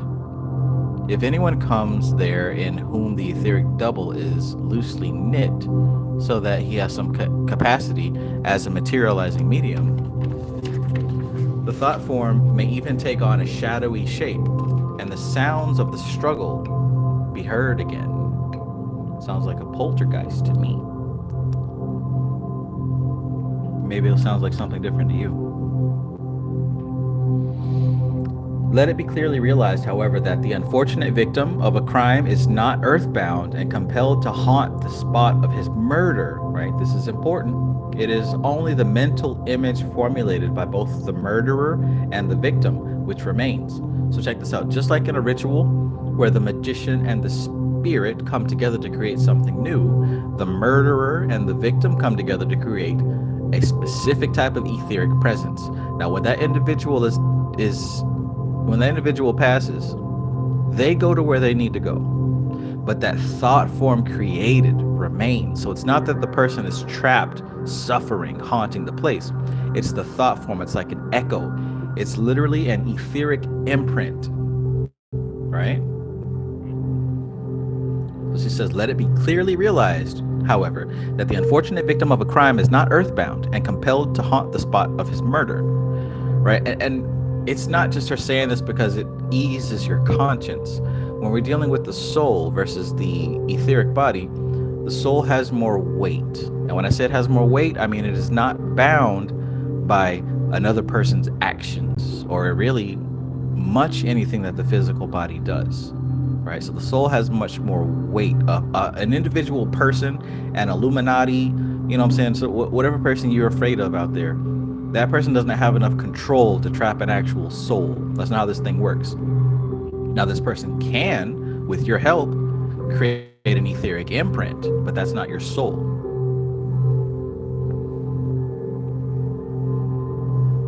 She says here, let it be clearly realized, however, that the unfortunate victim of a crime is not earthbound and compelled to haunt the spot of his murderer. It is only the mental image formulated by both murderer and victim which remains. No one is suffering. It is alarming and unpleasant, but not dangerous, and can be readily dispersed by the use of appropriate methods, some of which suitable for use by persons who are not trained occultists. I've given in my book called Psychic Self Defense. How many of you have heard of that book? Jeez Louise.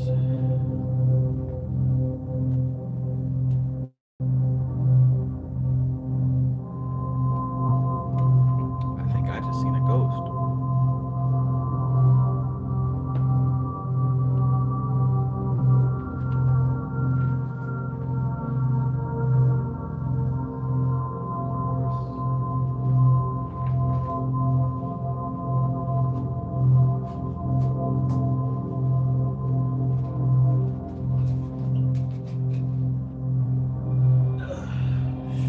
Nice.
The practice of holding a service on the spot where a violent death took place is also of greater value, for it breaks up any thought forms that may have been left behind in the reflecting ether. I'm glad that she pointed out that it is called the reflecting ether.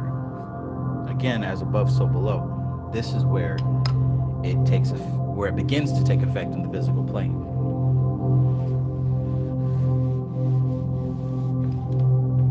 And what is the ether reflecting, you might ask?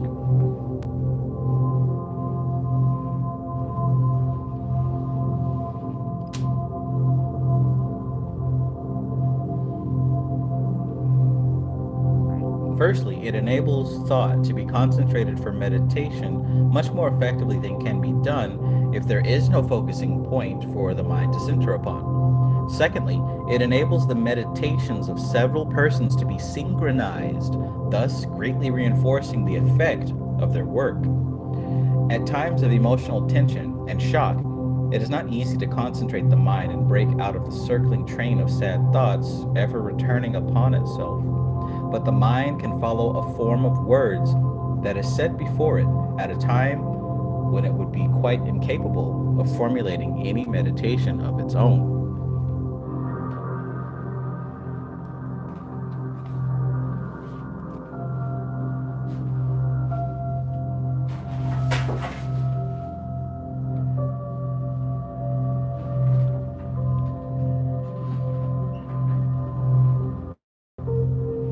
The following little service may be found helpful in bringing rest to the soul of one who has passed out of life suddenly and unprepared, and of easing and reconciling the hearts of those left behind, even if there be none to assist in the performance of the ceremony.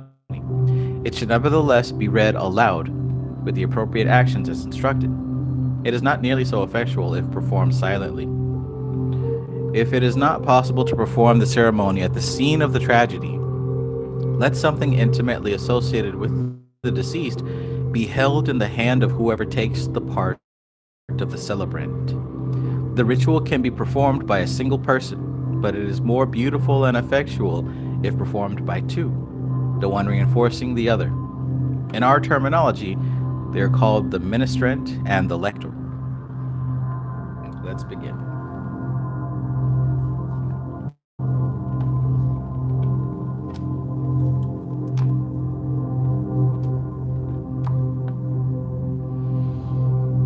Ritual for the peace of the soul that has passed out by a sudden or violent death.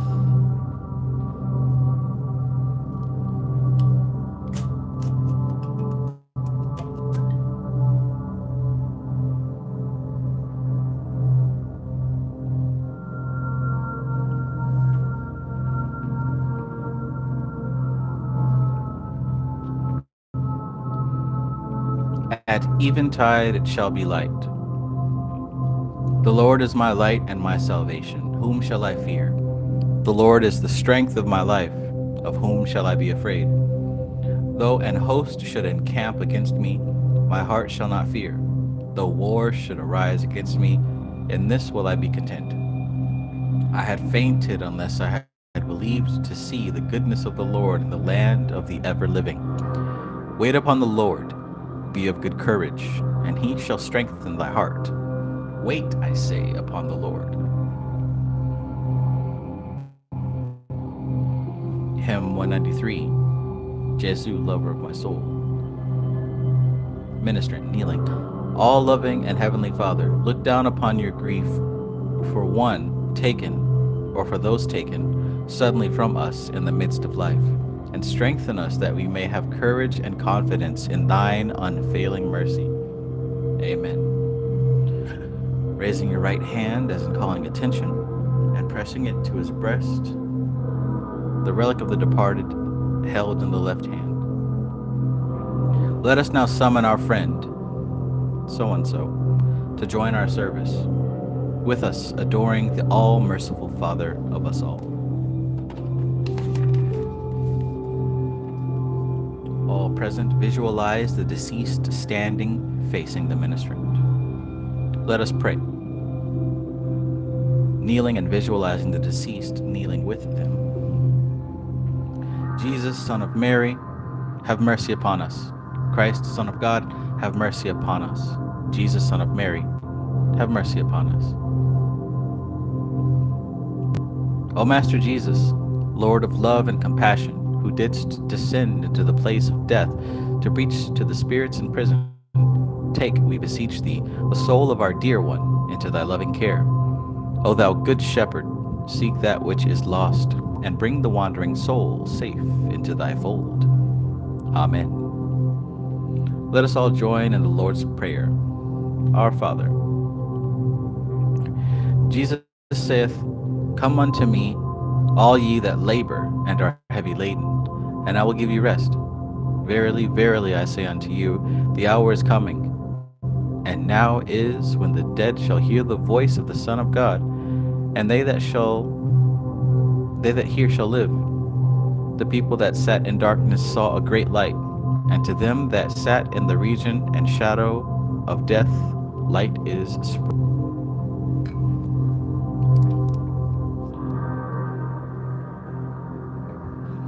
O Father of lights, in whom is no darkness nor shadow of turning, send, we beseech thee, the angels of thy presence to minister to our beloved one, who passed through the gates of death unprepared, that he may not wander as a sheep lost upon the mountains, but be gathered safely into the fold of thy Son, our Savior, Jesus Christ.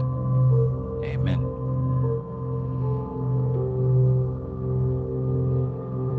Hymn 223, Hark, hark, my soul, angelic songs are swelling. Lord, now suffer thou thy servant to depart in peace, according to thy word, that he may enter into thy rest, until it shall please thee to bid him go forth again in thy service. Amen. The ministrant rising and making the sign of the cross over the place where the deceased has been visualized as standing. Depart in peace, beloved friend, marked with the sign of Christ. Hymn 300, all hail the power of Jesus' name. Let the peace of God be upon us all till the day dawn and the shadows flee away. Amen. Yeah.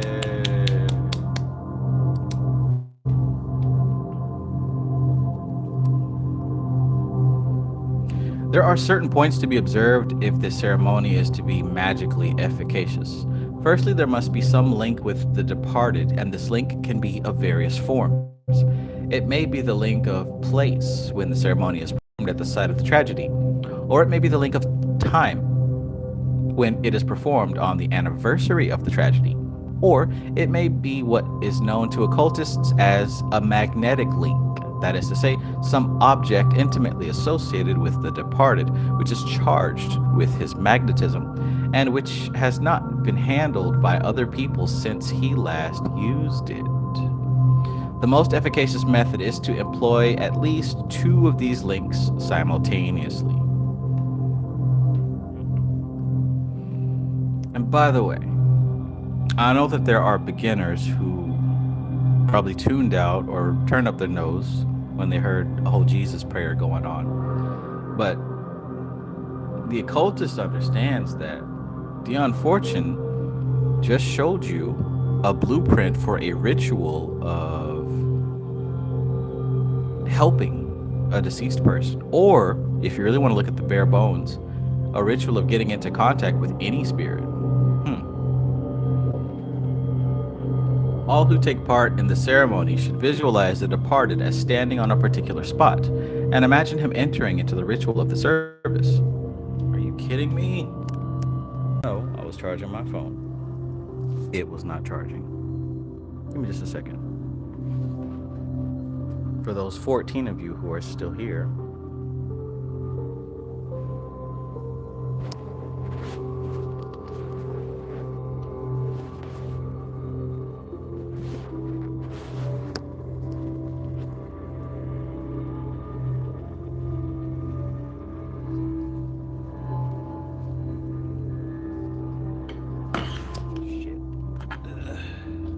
there we go. Perfect. Perfect. All right. Give me just a second to relocate.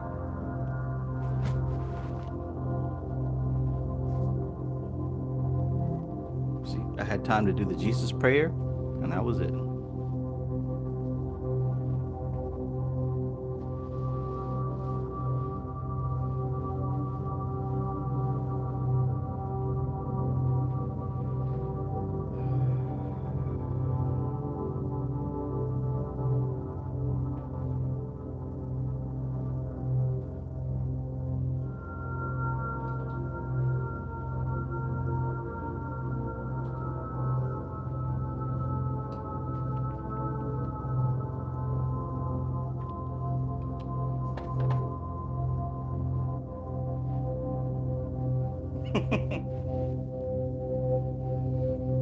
All right. Let's take it down here. Do it old school.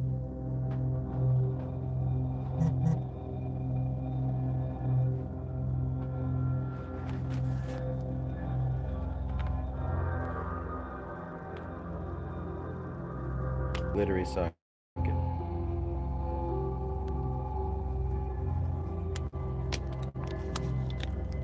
All right. Try this again.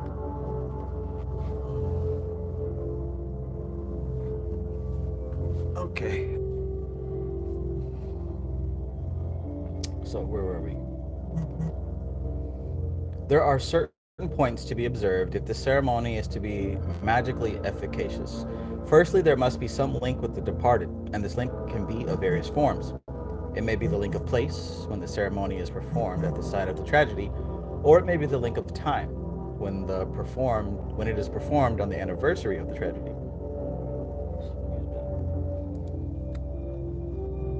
Or it may be what is known to occultists as a magnetic link, that is to say, some object intimately associated with the departed, which is charged with magnetism, and which has not been handled by other people since he has last used it. The most efficacious method is to employ at least two of these links simultaneously. Quintessence luminescence piece.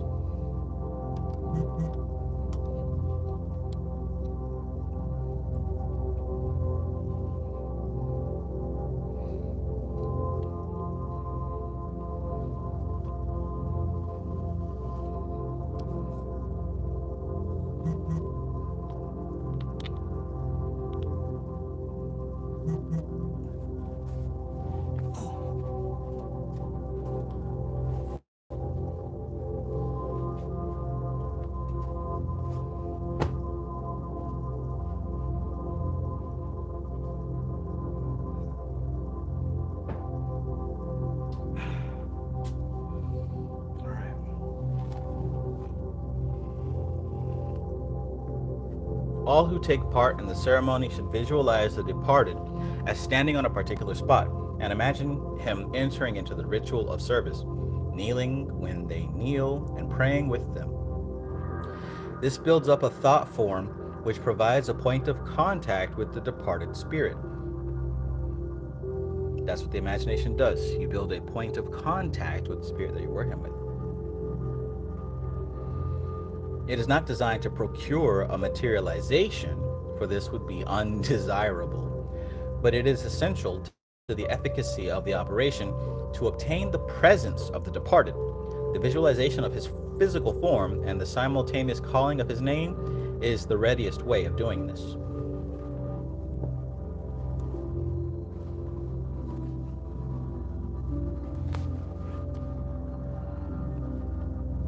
This method should only be used when it is desired to get in touch with the departed soul, which may be wandering on the astral plane, in order to enable it to pass onward upon its journey and complete the process of departure, which the violent and unprepared death may have disrupted.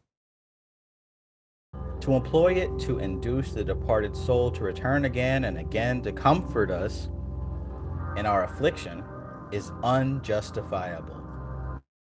Very harmful to the soul to be thus held to the earth sphere.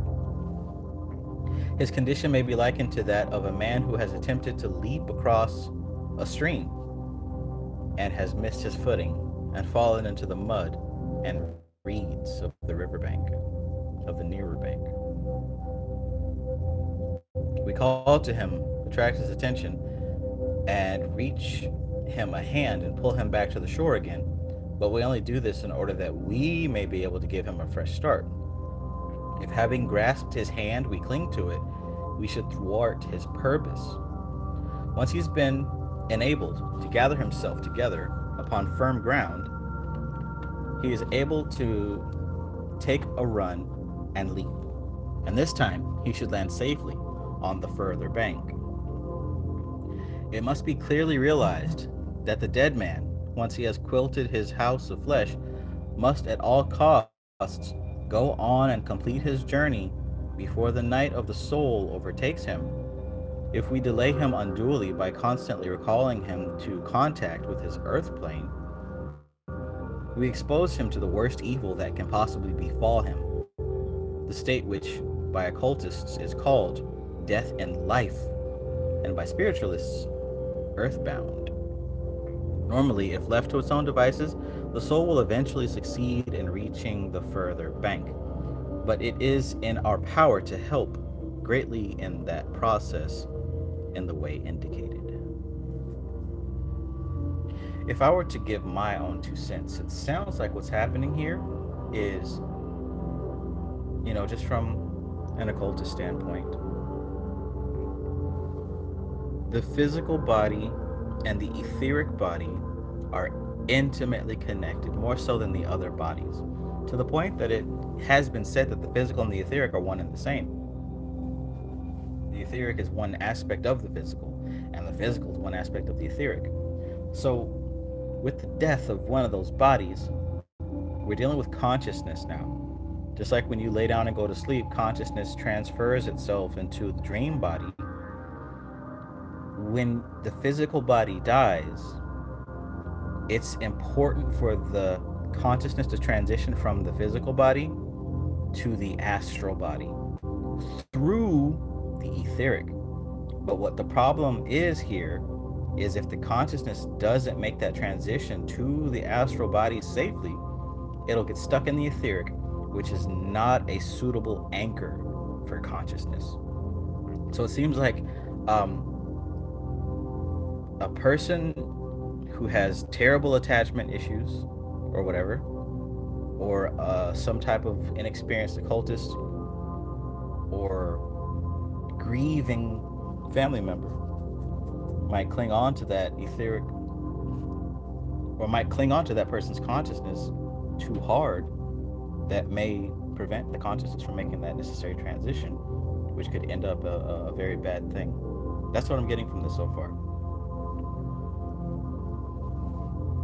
That the consciousness needs to make the transition into the astral body through the etheric.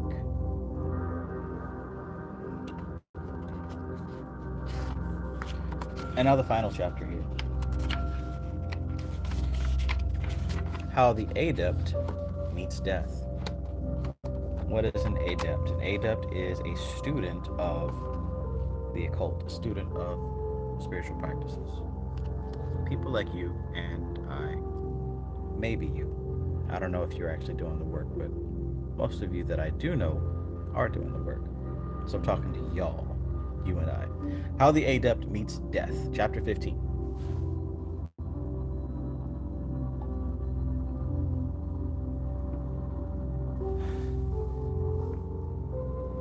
It is a maxim of the path that those who have overcome are known by their serenity.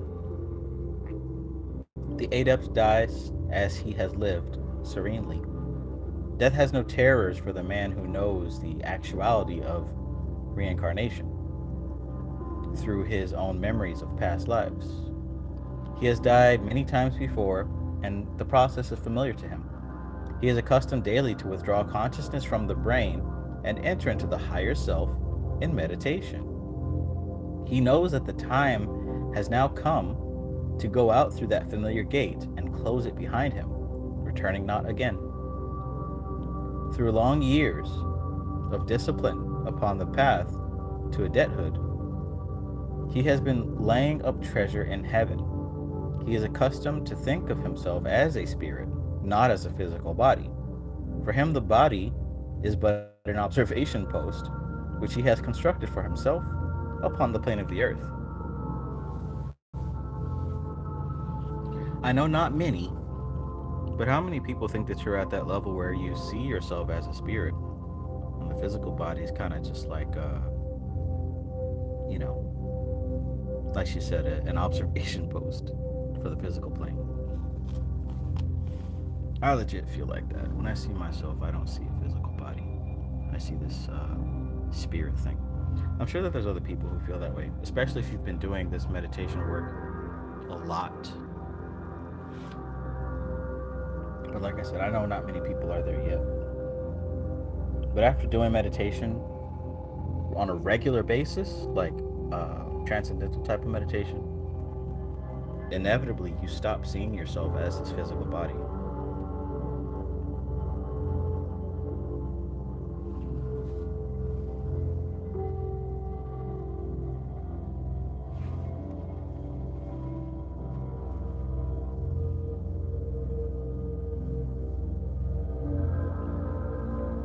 He knows that the call to withdraw has come to him for one of two reasons. His physical body may be no longer a serviceable machine, and it is better and cheaper to scrap it and get a new one than to patch up that which is past repair. Or it may be that he has completed his task upon earth and is summoned to go up higher.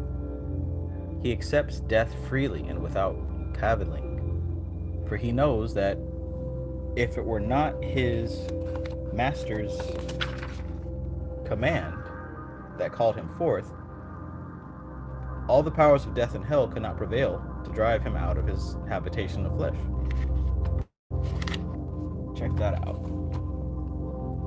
I only die when this machine is no longer useful or inappropriate, or when my mission is complete. No other reason to die. No other reason to die. Kevrose S. God says, is having an out-of-body experience help out with when the time of death comes? Absolutely. Just like what she mentioned here, those experiences gradually acclimate you to the understanding that your consciousness is you, not the body. That sounds obvious because we've been reading occult books, but everybody on the planet believes that they are their body. So once that body is destroyed or no longer working, it becomes confusing on what to do next. But those of us who study the occult and practice these occult techniques, we understand that the physical body is not our consciousness and it's not who we are. The consciousness is using the physical body. And having out-of-body experiences and meditative experiences gives you that foundation to understand that you are not the body, you've never been the body. This is another tool of consciousness. So, yes, it does help in that way.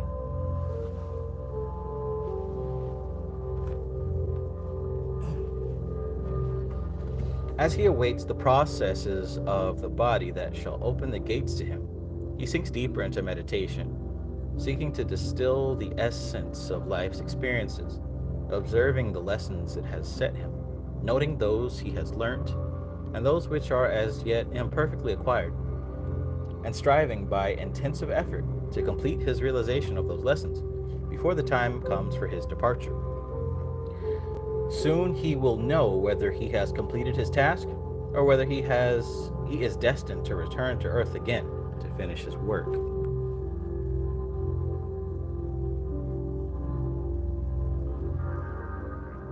If he finds that earth life is not yet finished for him and that he is to return, he will bend his energies to the task of constructing the archetype of the etheric mold, which is to give form to his body and direction to his destiny when he comes once more to earth.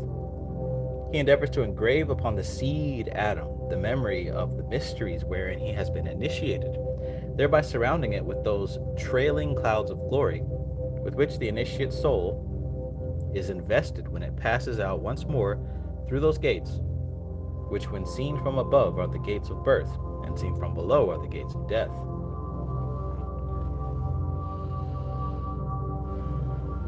Jeez Louise. And these are my words here. If you have been here already and have done a lot of spiritual work, if you've been initiated into the mysteries and you've been doing this already, then you definitely recover those memories in life. You definitely do. Not just because you know some special stuff, but because there's work that you're supposed to have been done with those, right?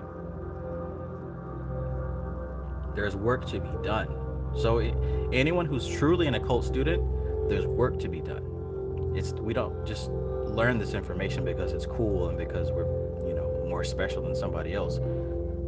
You learn this craft because there are things to do. And if that work isn't done, then of course you come back until it is done.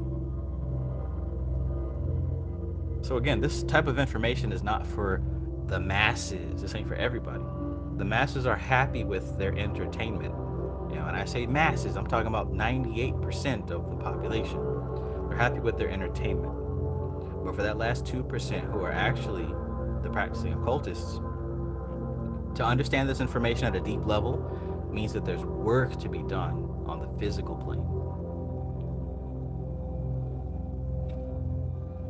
You know who you are.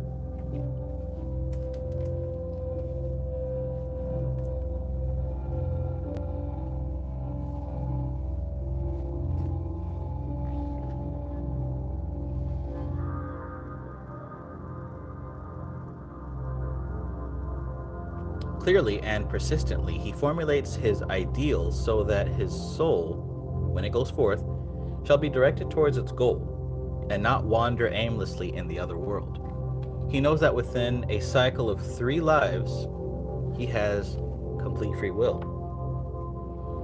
If this life has borne the fruits of past endeavor, then he may count with reasonable certainty upon the next life, seeing the achievements of his aim. As soon as he finds that his grip upon this life is loosening, the adept is preparing for the next life. For the adept, there is no parting from those he loves. He has long learnt to love the spiritual essence of each soul, and the loosening of the silver cord and the breaking of the golden bowl mean to him the casting down of the barriers that separate him from perfect union with that which he loves in each one of those dear to him. That's good information right there.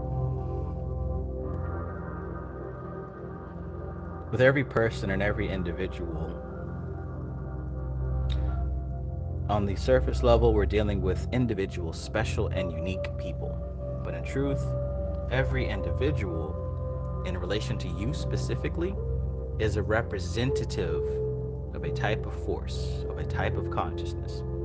And when you love somebody, when you enjoy someone's company, when you care about somebody, it isn't so much the human ego aspect of that individual, it's that deeper layer that's behind that ego, that's behind that person's mind that you love. And if you can realize that, you're never separate from that individual.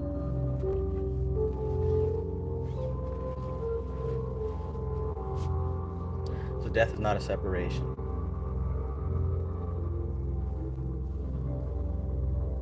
In other words, you don't love that person, you love what you love about that person. All right. Which is best, to be in physical touch with those whose souls are remote from us through a lack of sympathy, or to be in spiritual union of perfect sympathy and understanding with the real, the immortal, and the indestructible higher self of one dear to us? The former is the real separation, not the latter. Those who have the higher consciousness can commune together independently of the body while they are still in this earth life. And death only increases their faculty of communication. They are far closer to each other spiritually than when there are no longer any barriers erected by the limitations of the body. When the time comes for the adept to set forth, he summons to him those who are dearest, that they may ease his parting and companion him upon the first stages of his journey. Those who can come in the flesh gather about him. Those who cannot come thither in the astral projection. And those who have gone on ahead through the great gates, are summoned also, that they may return and await him upon the threshold. The magic circle is drawn about him, sealed at the four quadrants with the names of the four mighty archangels, and candles burn at head and foot. As a side note, so if you are a practicing occultist and you don't have anybody in your life who knows this stuff, and you happen to pass on, it doesn't mean that you're doomed because you won't get a proper burial or a proper transition. There are forces that do the ceremony for you, so you don't have to worry about the country bumpkins in your hometown. This whole ecosystem is balanced, and there's nothing on the physical plane that can fuck it up. Unless you choose with your own quote unquote free will to not do what you know that you're supposed to do. Got me?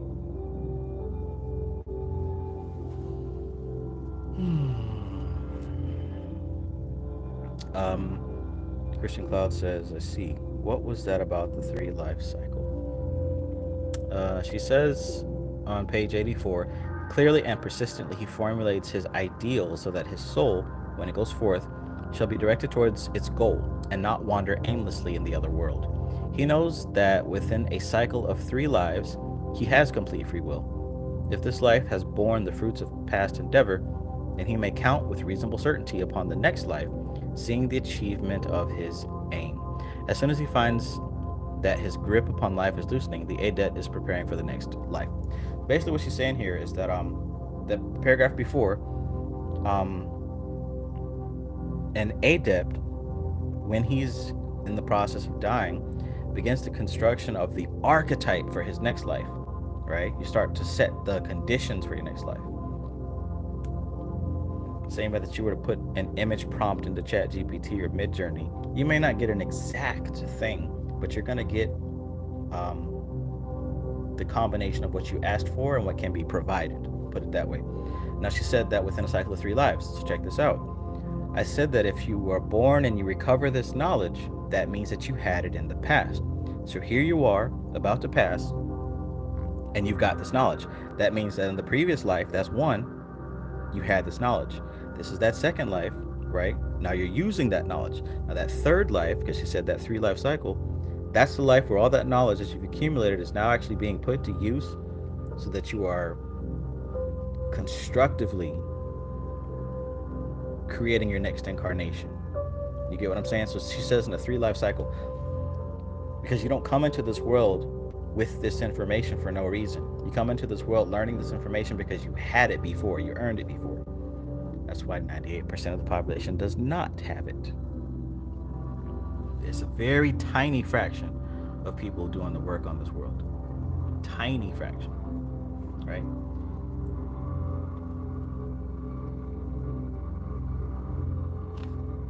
Peace, Alora. Great to see you. Violet Moon, peace, peace.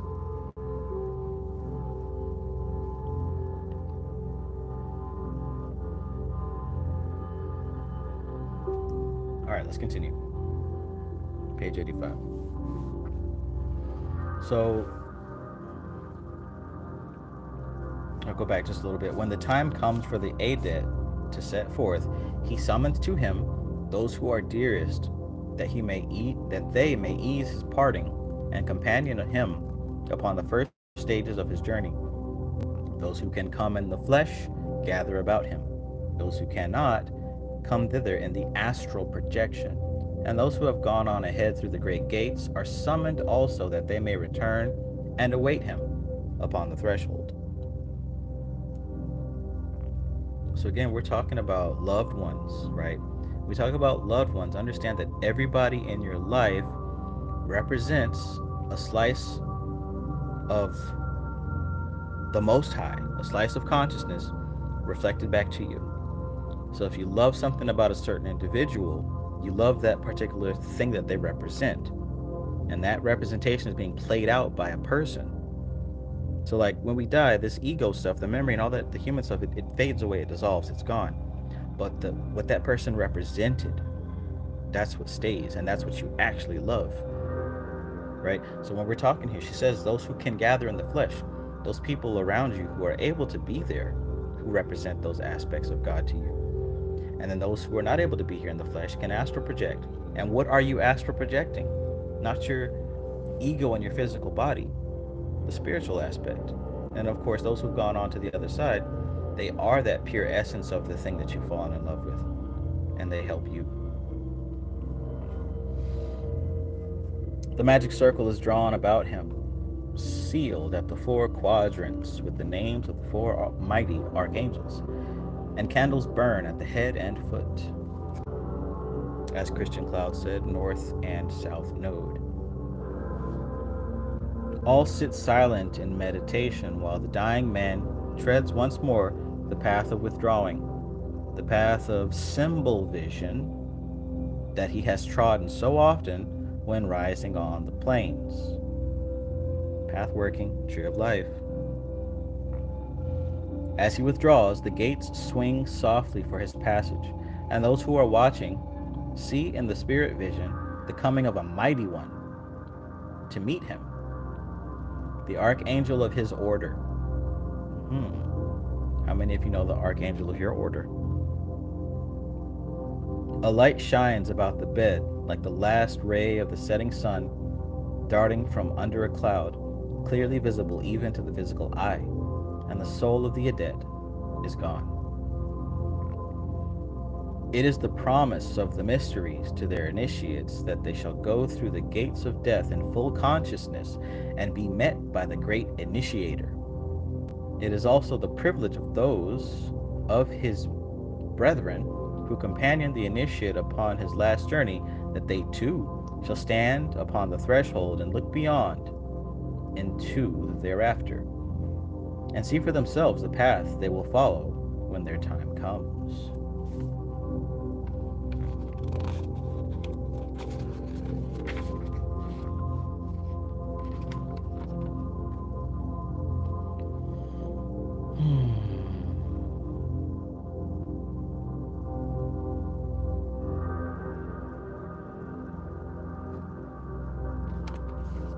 Will you be conscious when it's time for you to go?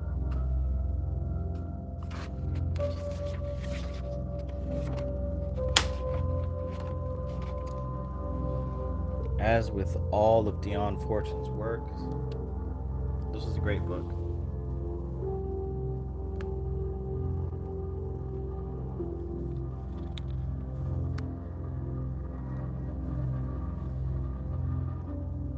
Great read.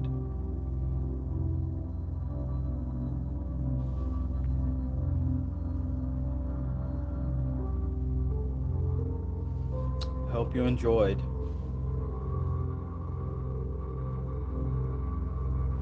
A lot to think about. I hope you got this physical copy. Go back over that last chapter and see, take a look at what she said there. Pretty interesting stuff.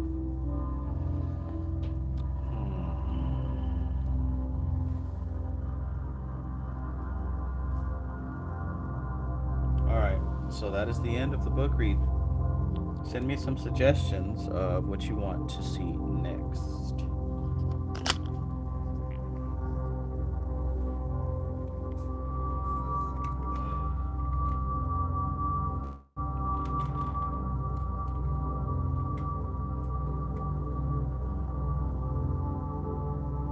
Okay, so I suppose I'll be on my way.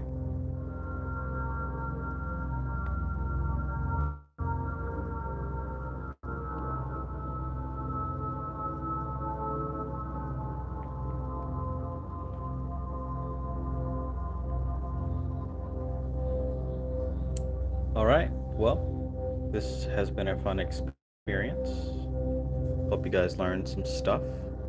I am leaving you with that to think about. Keep doing your meditations and stuff like that.